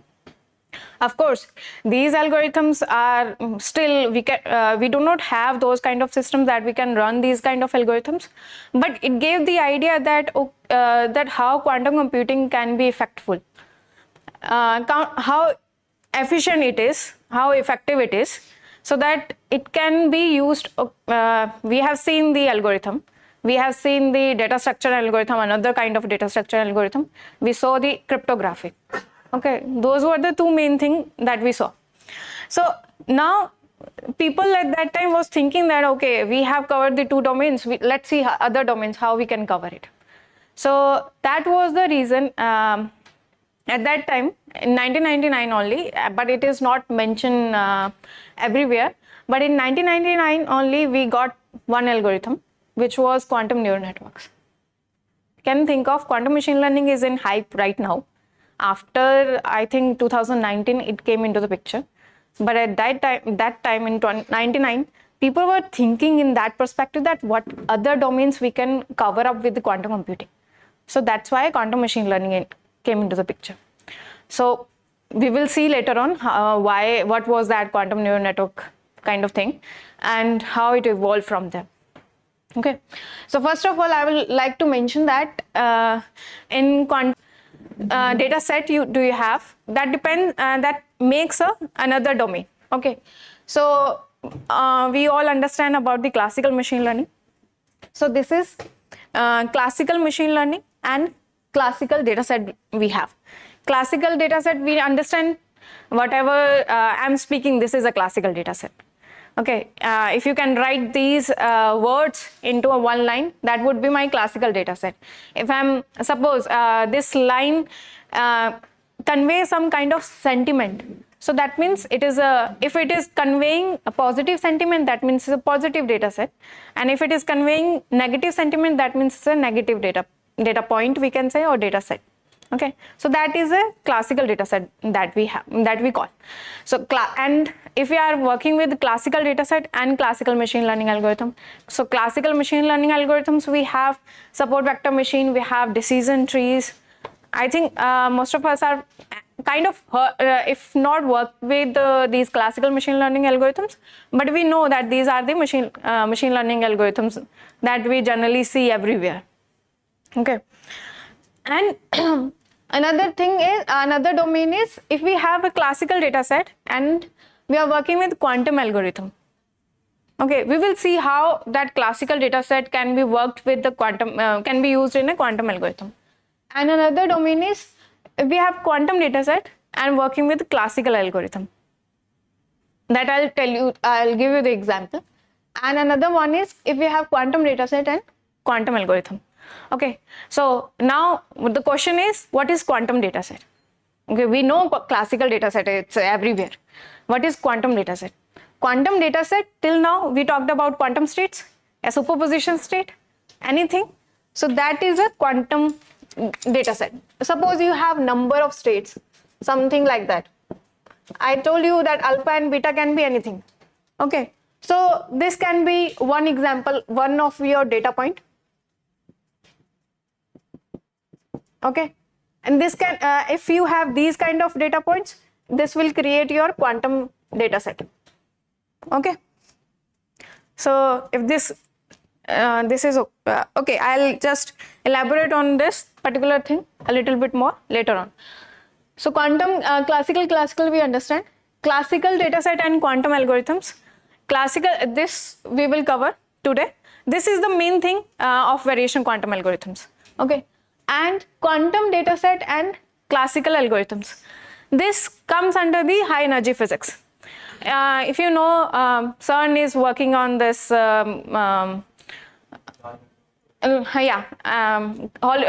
what? So in that particular thing, in Collider, what they are seeing that before, they were thinking that how that Big Bang happened and what happened after that. So they are trying to examine all those things, all those conditions, why Big Bang happened. So in that collider, after doing the collision between the atoms, there were whatever spread out of it. So they are putting some detectors on there and trying to see what is getting detected. Okay, and at a 1 second, in a 1 second, there are lakhs of small particles, very electron, photons, whatever photons these are. So those are detected on those screens. So they require some kind of algorithm, because human eye cannot see that how many photons collided with those detector.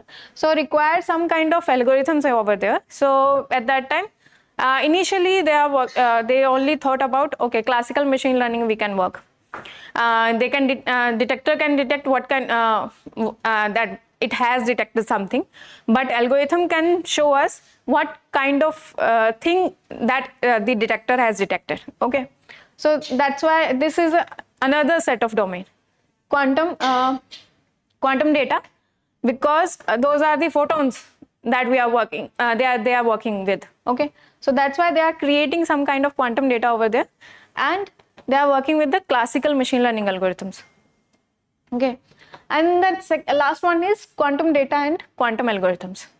Okay, this also we will see a little. Okay, so I talked about quantum neural network. In 1999, this came into the picture by Narayanan and Kak.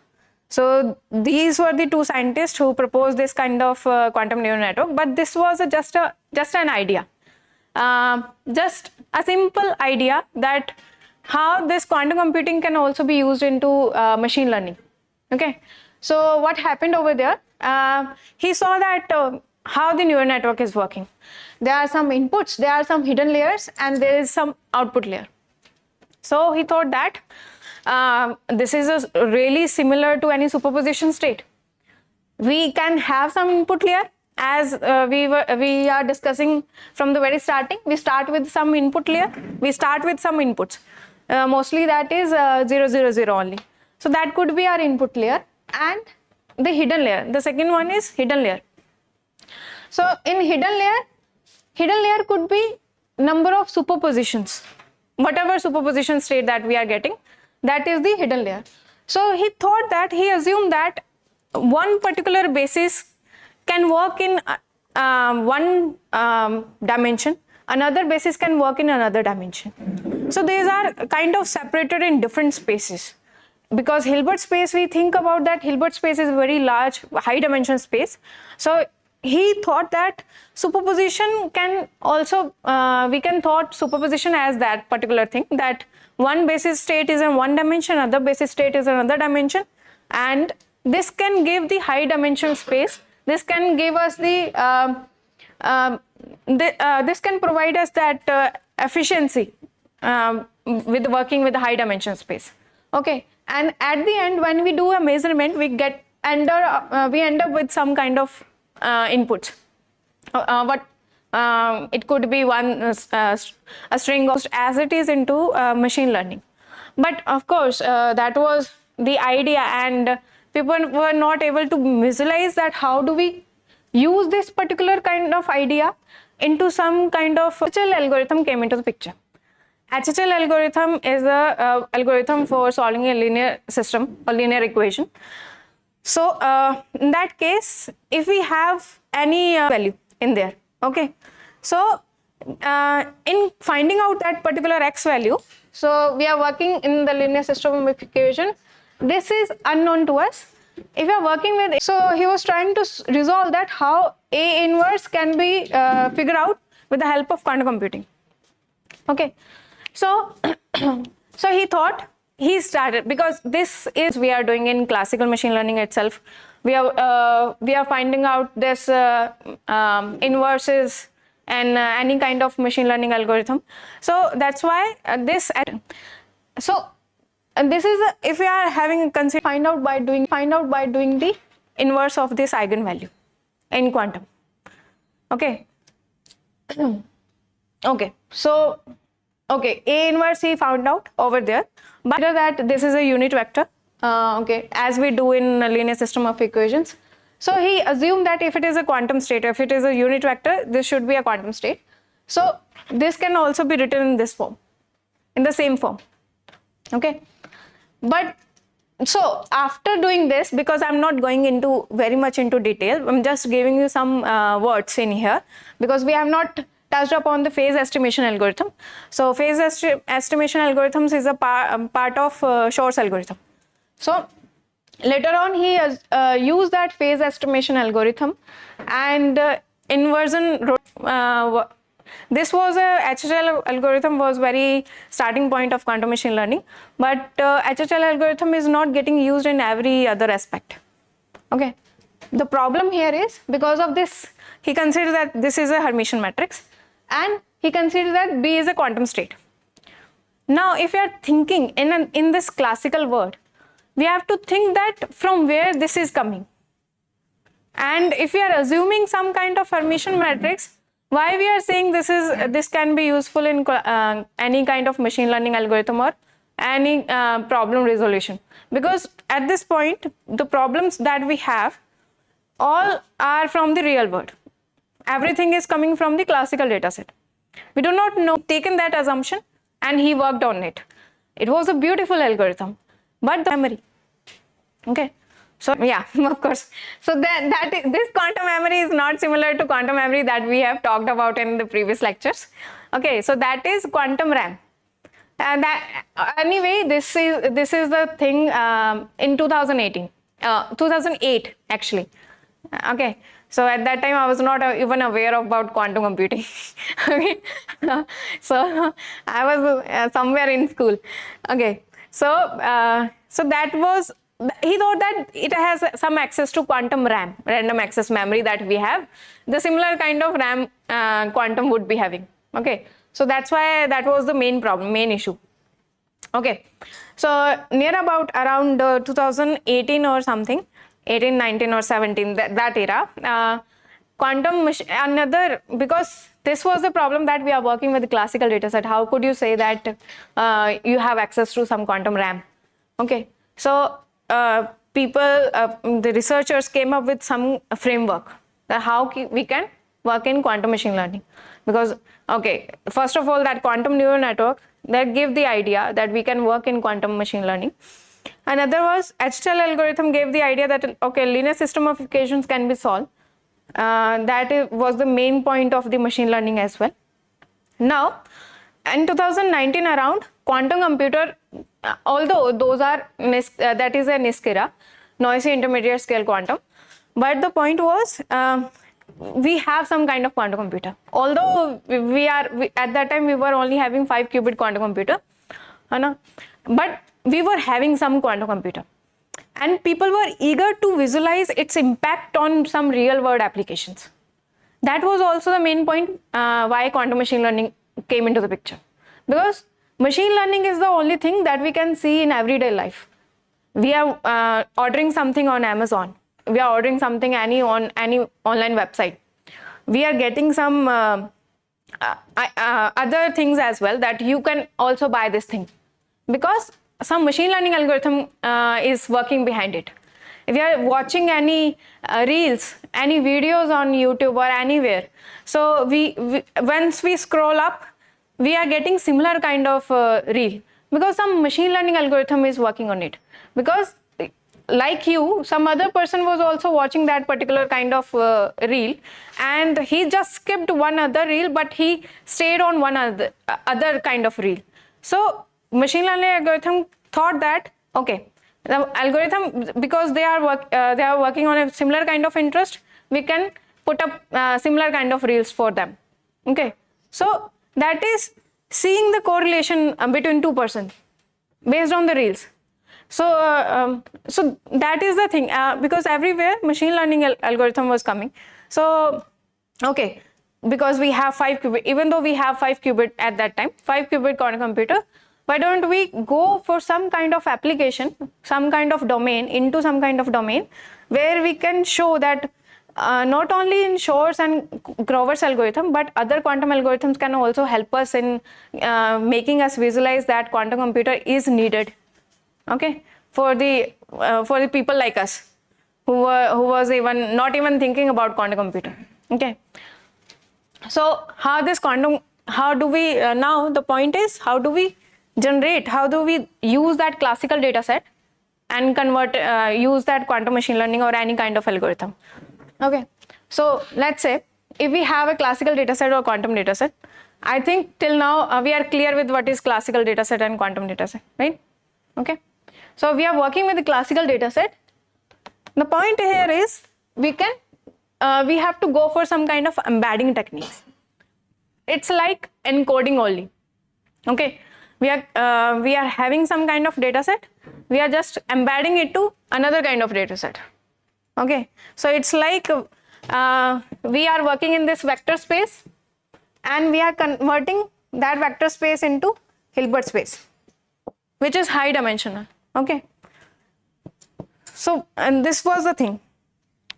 And embedding us, basis embedding, there are mainly, actually, other than this, there are many other kind of embeddings, but mainly we are working with basis embedding, amplitude embedding, and angle embedding.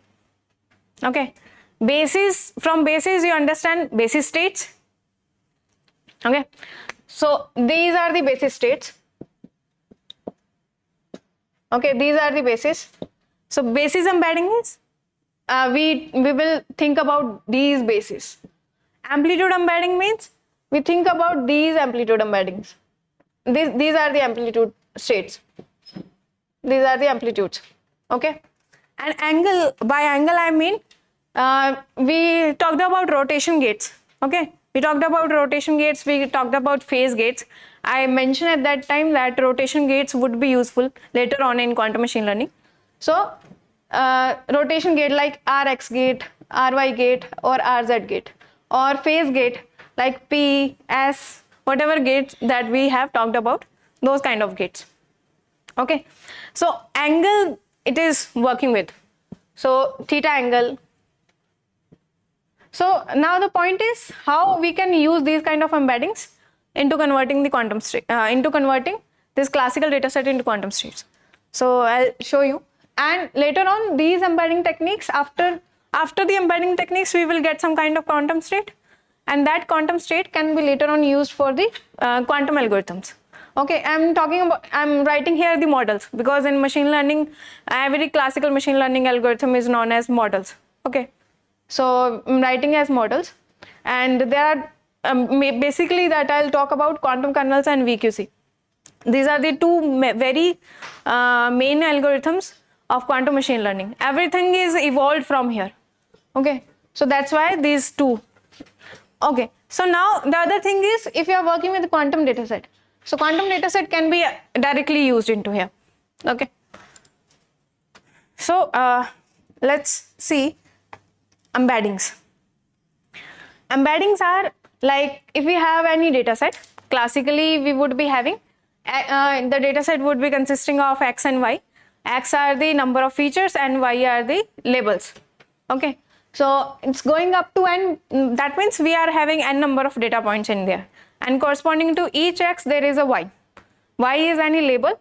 Label is, I'm talking about that can be positive, that can be negative, that can be 0, that can be 1. So at this point we are only talking about binary classification. Okay, binary thing, because classification till now is the one area, or supervised learning is the one area which has been evolved, which has been figured out very well till now compared to other kind of areas. So okay, so that's why I'm only talking about in the terms of classification. Okay, so basis embedding, I told you about the basis embedding, that these are the bases. Okay, so what we are doing here is, in the basis embedding, there is a one thing. The first thing is, everything we have to convert it into a form of 0, 1 basis, binary form. Every value if we have, it can only work, first of all, it can only work with the numerical data set. And if we have somehow, if we even converted any kind of other data set into numerical data set, we have to first convert it into form of a binary string. Okay, suppose you have 2, 3, 5, so you have to convert it into a form of binary. So based on 2, 3, 5, you have to use 3 qubits in here, in that case. Okay, so these are the thing, and this can be later on your basis. Okay, so there is no 1 in here, there is no 4 in here. So what we will do, we will still use this kind of basis, but we will use some amplitude in corresponding to this 2, but sorry, if this is and for 1 we would say that it is 0. Okay, so this is the thing. So that's how we will design some kind of state over here. So that's how we converted this numerical data set into a form of quantum state. Now the point was, the main problem here is, in the basis embedding, we have to convert this everything into the binary string, and if you are considering any binary string for 2 qubit, for only say 3 numbers, we would be using 3 qubits in here. So that the problem was that the number of qubits will start increasing. Even there is only 7 in here, sorry, not 7, if we say 9 in here, we would be using 4 qubits. Okay, so that was the main problem of it. So, and basis embedding is very easy for any classical computer to work upon. So, and we, in this case, the researchers saw that we can only get the benefit of quantum machine learning if we come up with that kind of embedding that can help us putting our vector space into Hilbert space. Okay, that can give us the benefit of high dimension space. But till now, this basis embedding was actually not that useful.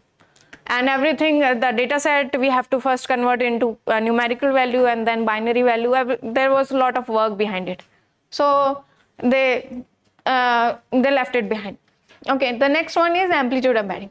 Now amplitude embedding is somewhat similar to that only. But the point is here, we will not consider the basis. We are just working on the amplitude. What we can do is, we can directly put that 2 value in here, 3 value in here, and 5 value in here, and then we have to normalize this particular thing. Okay, so that's why, oh, I have not mentioned that normalization, but this normalization step will come into here.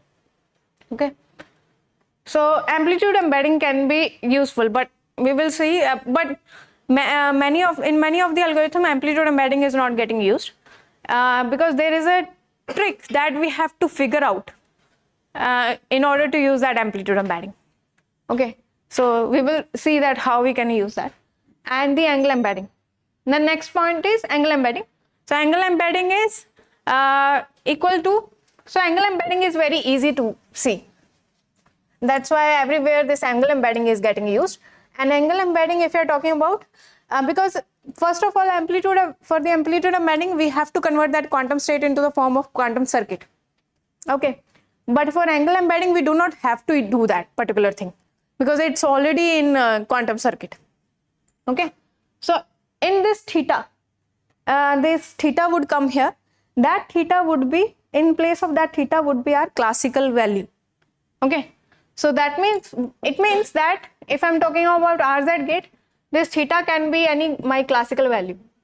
So what I can do, I can even multiply this pi with pi and say that this is 2 pi or 3 pi, or I can also make it pi by 2. That is up to me. Okay, I want to give some disclaimer in here that everything we are talking in quantum machine learning, everything we are talking about, everything is still in a research phase. Okay, so there is no particular answer for any reason behind anything.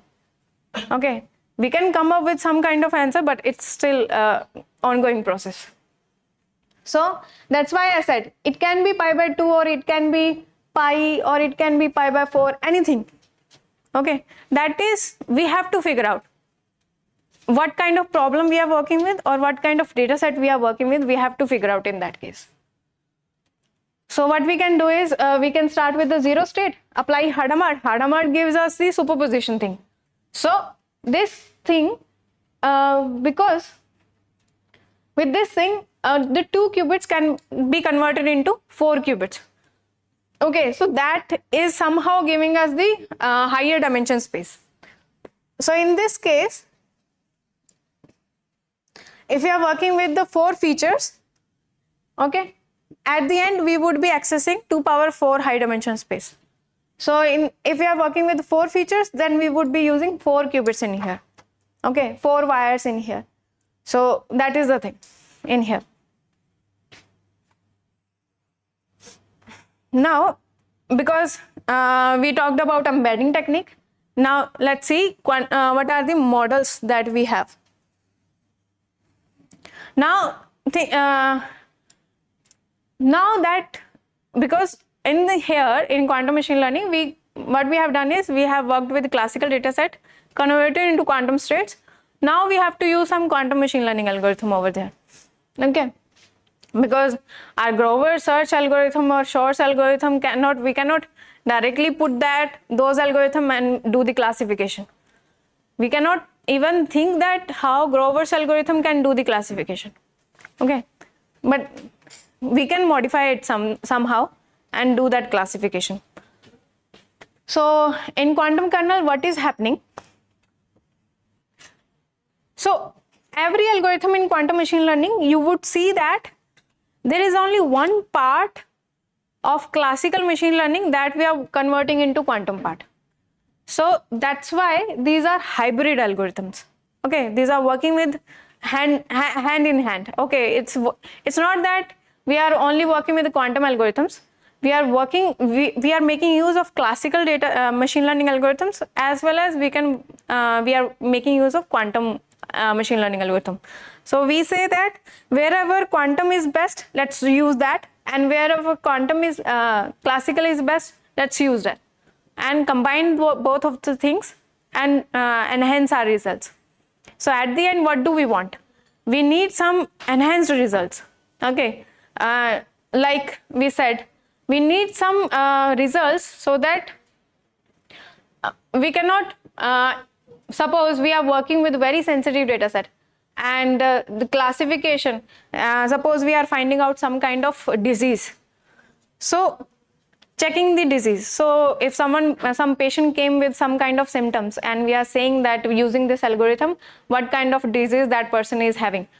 So if we say that, okay, he is not having disease, but he actually had a disease. So that was a problem because we are not giving any kind of medication to that person. Okay.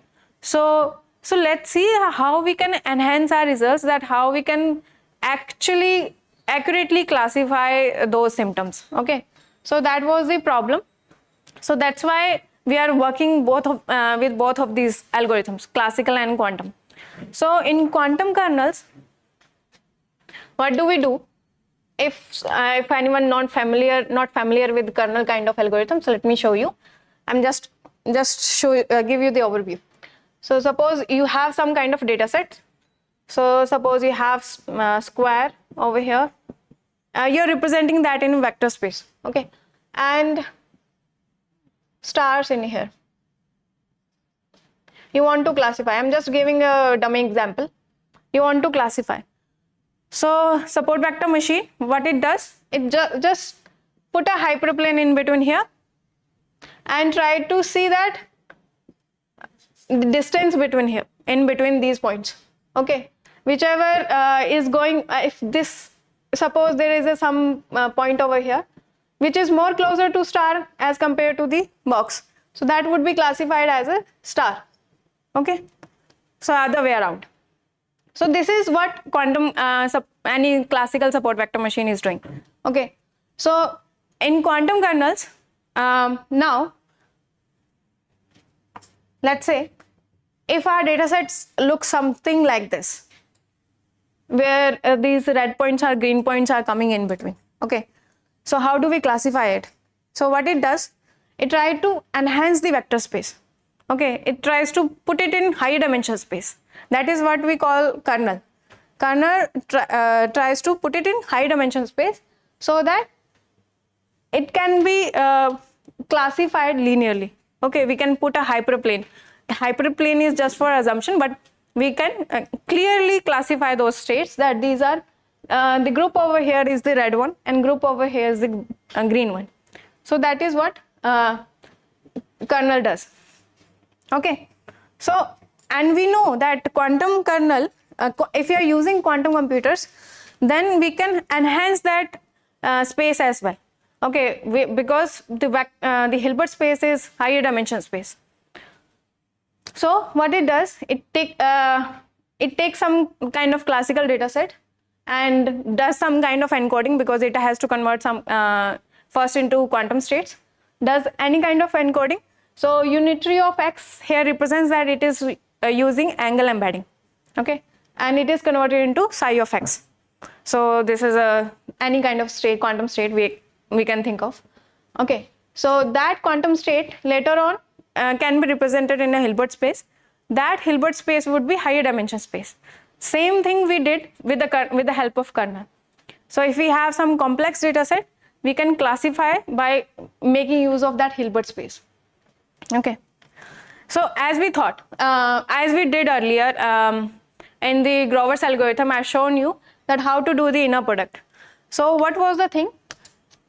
What we can do is we can represent this as, suppose I have I have converted into quantum state, it is represented in the form of psi of x, and I have converted this into quantum state, it is represented in the form of y.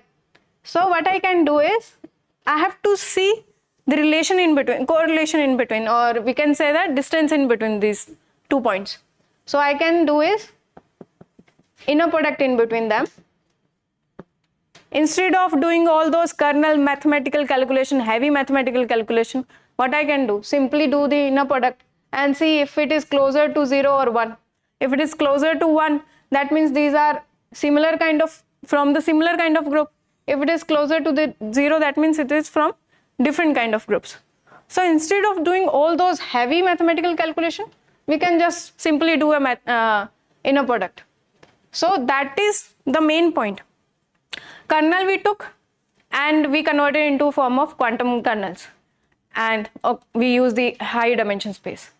And instead of all those heavy mathematical calculation, we did just Hilbert's inner product. So this is what quantum kernel does, and we will see the implementation of it later on in the lab session. Okay, the another part is of quantum machine learning is quantum neural network, which is also known as VQA. Okay, so VQA, what it does, it's a little tricky kind of algorithm. If we have a classical data set, first we have to convert it into quantum state. Similar thing, any quantum state embedding techniques we have seen, all those things we have to use and convert it into quantum state. Now, the same kind of thing that we do in a neural network, we have some hidden layer. Okay, so how do we represent that in quantum neural network, in this quantum circuit?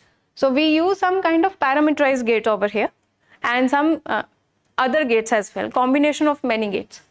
Those parameterized gates would act like a weight in a hidden layer. Okay, because are you understanding what I'm talking about? Anyone? Computer science computer science must be knowing. Okay, I have showed you that this is input layer, hidden layer and output layer. So hidden layer, if it is connected with each other, there is a weight parameter comes in here. Okay, and that weight parameter we need to optimize in order to see correct classification. Okay, this is weight. That weight parameter can be analyzed with the help of theta parameter over here, rotation gates over here. Okay, and after that, after doing the measurement, we will get some kind of output, and that output is better optimized by changing those weight parameters. And how do we change that weight parameter and why do we change that weight parameter? We will see that at the end, whatever output that we are getting, we will compute some loss value. Loss value in the sense that how it is, what kind of actual output that I have and what kind of output it has produced me. Okay, so I'll see the difference in between them. So I'll see that, okay, there is a large difference, let's change the weight. And if there is a small difference, let's tune it a little bit. Okay, let's see plus 0.1. Okay, we will change that weight parameter and do this.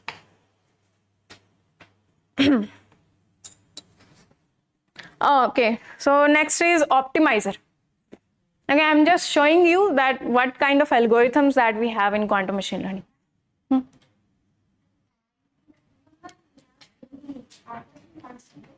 Huh? Activation functions. We are using classical's activation function in that. After measurement, we will get some kind of state. So that state is now the classical data only. So that classical data can be used in activation function. Okay, that classical data set can be used for the activation. So what we can do is, classical activation only we are using. Okay, any kind of whatever optimizer that we have, those optimizers are also coming from classical. Just that circuit is there. Okay, circuit provides us the high dimension space. Just to use that high dimension space only we are using this quantum machine learning. Okay, and of course there are many things still needs to be developed. Okay, so this is QAOA algorithm that we talked about in the very starting lecture. This is optimization algorithm.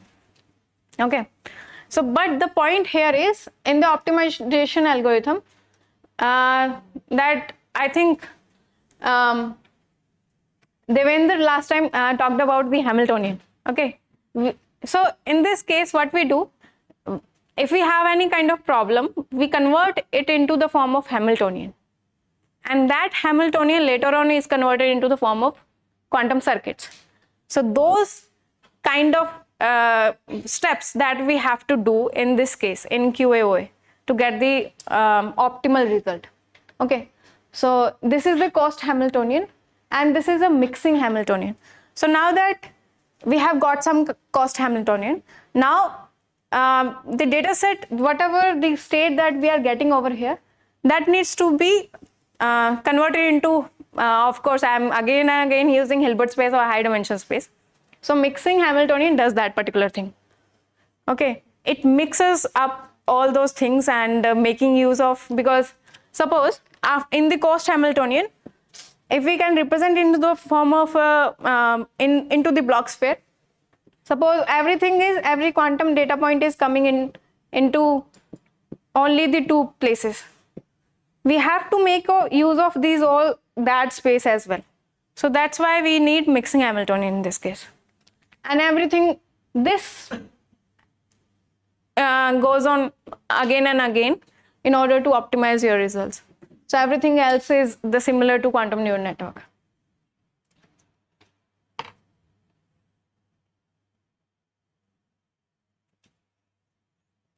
Okay. And the next thing is if you are working with quantum states. Okay, if you are working with quantum state, how do we use quantum machine learning algorithm over there? Now the point is optimization algorithms is used for linear equations. Linear equation and non-linear equation, what do you mean by means? X1 plus 4x to linear equation. I understand. 3x square plus Okay, that you are talking about. So yeah, we can okay, first of all, it needs to be converted. So suppose whatever equation you have, 3x plus 4y, so that can be, as it is, taken as a 3 Pauli x plus 4 Pauli y. That can be a whatever cost function that we have, and that cost function later on is converted into another, we do some kind of other operations on that, so that it can be converted into mixed states. Okay, and that mixed state later on is used for the optimization purpose. Okay, so we can use that, and of course this nonlinear equations also we can use over them. But just need to know how to convert it into quantum state, any quantum circuit. Okay, so okay, so why we are working with the quantum states, quantum data set? Because the one question that we always put up, that if the state is entangled or a product state or a separable state, that is the one question that we always put up. So till now, in till 2 qubit states or until 3 qubit state, we can easily classify the data sets. Okay, this is a mix, this is an entangled state and this is a product state. We can easily, by looking at this state, we can easily classify. But as we go on to higher dimension, large number of qubits, we cannot, by just looking at the state, we cannot classify that if it is an entangled state or product state. So those quantum state also require some kind of classification.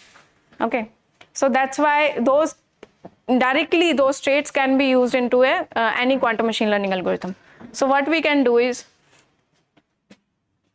there is a simple thing. Actually,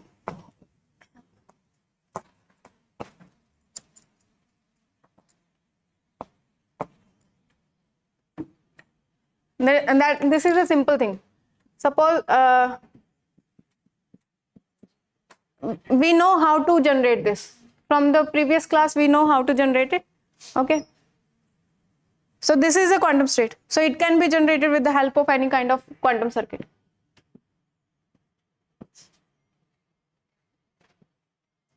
So this is a quantum circuit that we can use to generate that particular state. So this is if this is generating your circuit, then we would be having some quantum state at the end, and that quantum state can be directly fed into any kind of rotation or parameterized gates.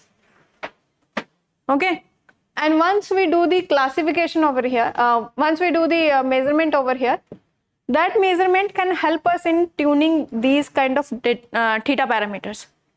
Okay, and these theta parameters can help us into classifying whatever state that we are giving over here. So suppose I gave this particular kind of state over here, first of all, and later on what we can do is we can change it to this particular state.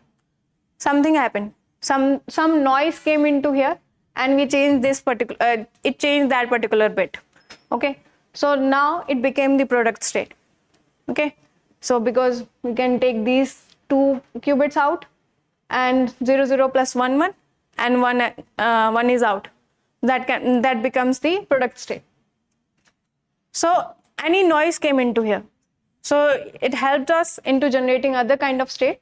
But this, after applying this particular parameterized gate over there, after tuning these theta parameters, we can easily classify those quantum states. So that happened over here.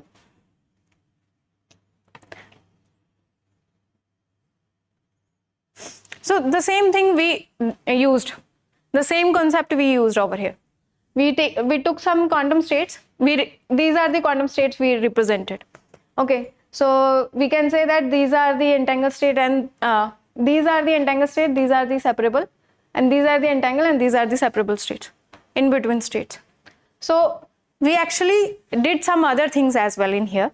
What we did is we took these states for the training purpose and these states for the testing purpose. Okay, so now these are the different states that we are taking into account. So what we did later on, we applied both kind of algorithms, classical as well as the quantum kernel algorithms. Okay, in here I'm applying the classical and quantum kernel. So what happened? These are the results in front of you. Classical kernel was not able to classify the entangled states, and quantum kernel was able to classify the entangled state and product state, but some misclassification happened over here in just this part. Otherwise, once we this classical kernel, what it was trying to do, it was taking that quantum state and trying to convert it into higher dimension space. But once it does, it was still jumbled over there. Okay, and quantum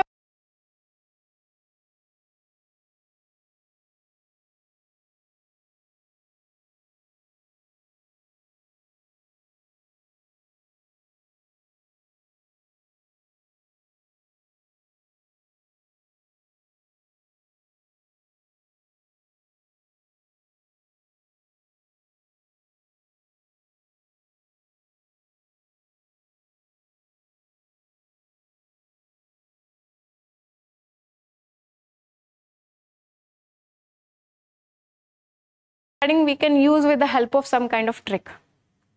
So anyone knows what is decision tree? Okay, no? What is decision tree? Yeah.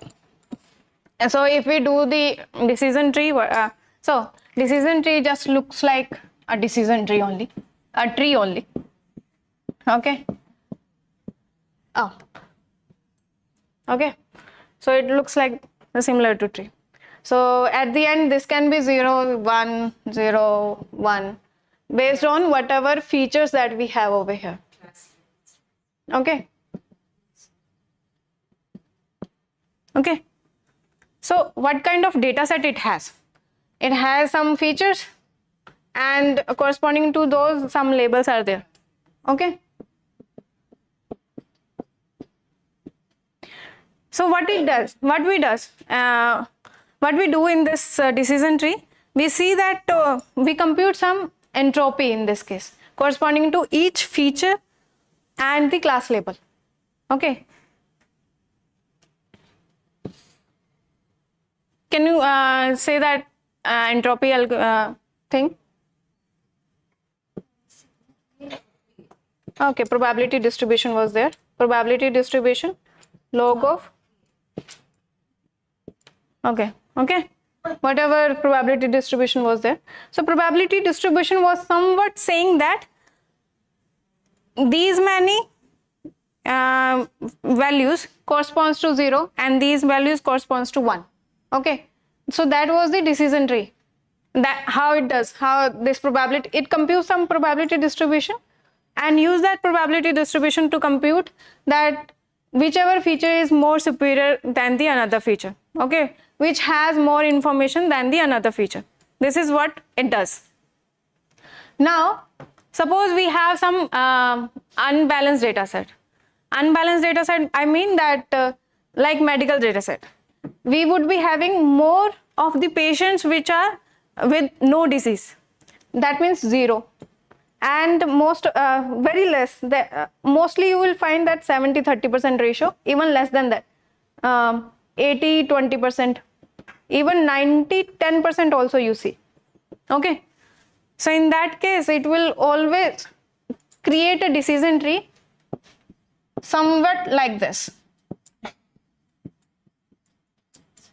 It's going one way, and then we have to use many other algorithms to just to make it balanced. Okay, so that it can help us in later on other kind of classification things.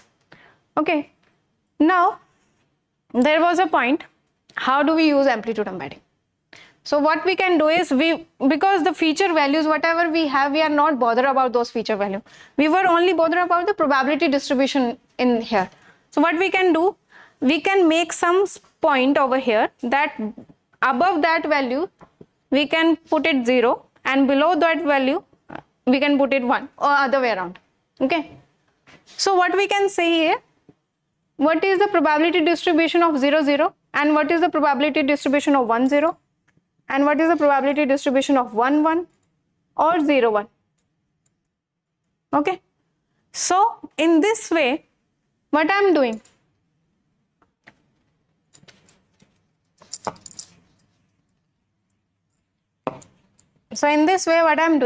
I'm just the entire feature, whatever n number of feature values are there, I'm just using those n number of features and using only the 2 qubits to convert every feature value into this only state, and the probability distribution, that would be my amplitude over here.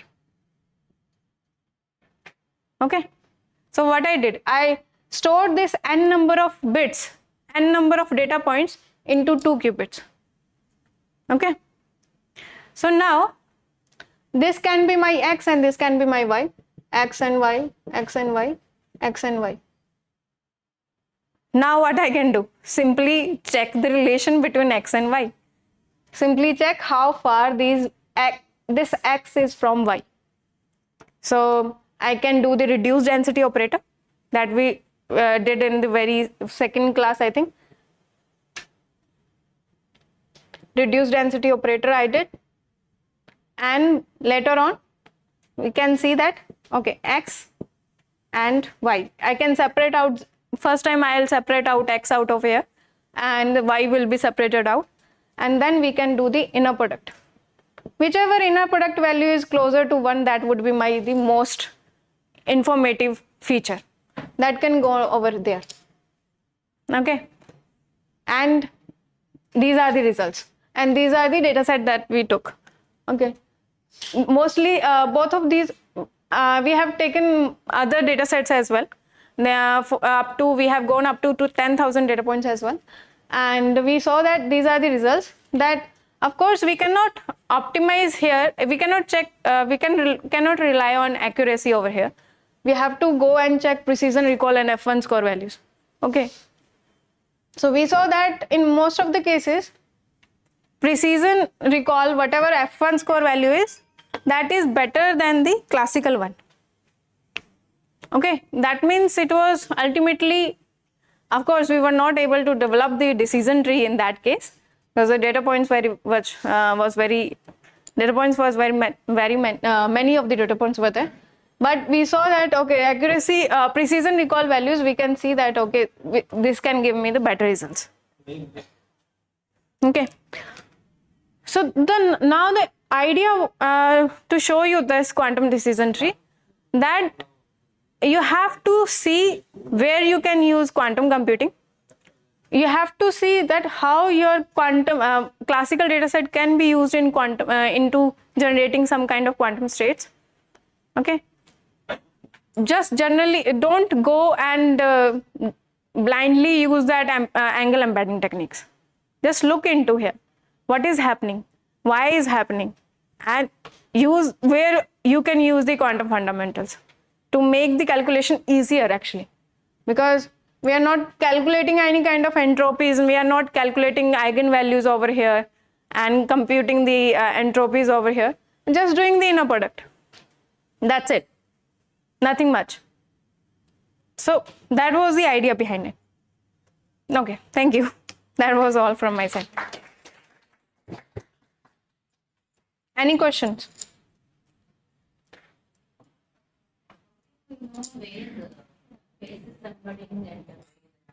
I assured you, this was the reason why I used amplitude embedding. I could have used angle embedding over here. Actually, I have used angle embedding over here as well. So if you see, this second line is for the angle embedding and this line is for this amplitude embedding. Okay, so I was actually angle embedding I could have used. Angle embedding could have given me better results, but the point was angle embedding was just giving me some random outputs, random quantum states actually, not output, random quantum state it was giving me. But amplitude embedding gave me some knowledgeable, I could say, quantum state. Okay. It was storing some kind of information because I knew after looking at the states that, okay, this is what I need. So that's why I used amplitude embedding over here. So you can always go and look for other kind of quantum states or algorithms which you can convert into quantum machine learning algorithms. Yeah, that you can do. Yeah, and to look for into this quantum machine learning.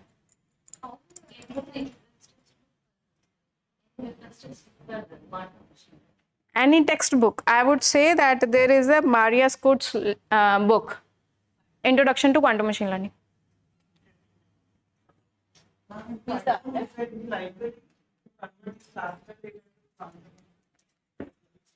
I'll show you.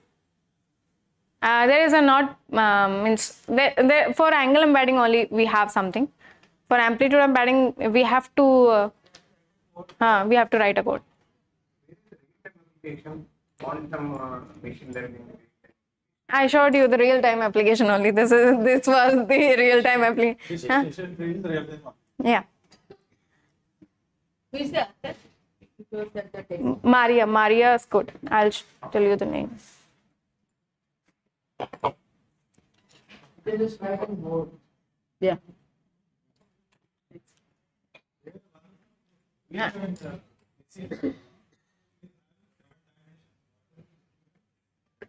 One second.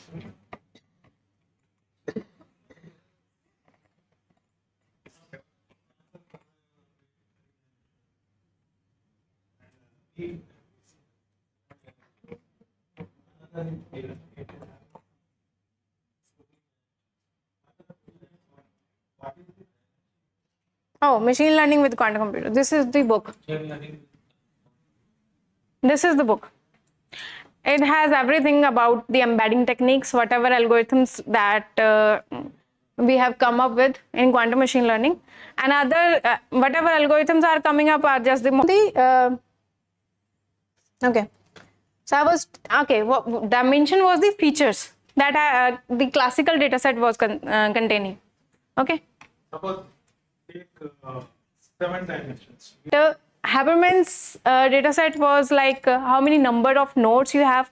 Nodes means classical tumor node.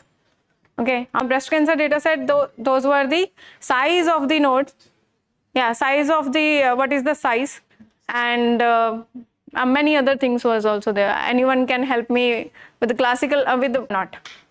We have to check the tumor, what kind of tumor it has. So yeah, based on the size, based on the shape or many other came into the picture. So it basis upon that we decide that the person is actually having a tumor or not. So that is actually main issue. Okay, label can be it has a tumor. Tumor no, yes. No. Okay. Are we aware of the weight matrix in the neural network? Weight matrix. 1 second. This weight matrix. This is the random. You can design your own matrix on circuit over here, or you can use the how to modify. Like in one of the cases I did, I was using rotation Z gate in the feature mapping in the data encoding technique. I was using rotation Z gate. So I was thinking that on the block sphere it was going nsets. I used different combination of Rx and Ry gates so that it can be spread evenly. So that is also a case that this in if you not entire circuit, only the theta parameter in here, only the theta parameter in there. Okay. No, I have implemented quantum kernels and quantum neural net results for that as well, because I was not having that much time. Otherwise, we had to go into details of these things. Why I use this particular thing and why another thing. So this quantum machine learning algorithm, Using for reducing the computations and using the high dimension space. Till now we are thinking about that, but the idea was to see that what is happening in that hidden layer. Okay, 5 hidden layers. It's giving better results. Let's increase more. Why you have to do that? That was the initial idea, that we will try to figure out that particular thing, but later on because giving us the better results or not. So it's still developing. All those questions, it's coming up with all those questions, and it's tried to solving all those questions one by one. Later on we will see that how it can. No? Okay then.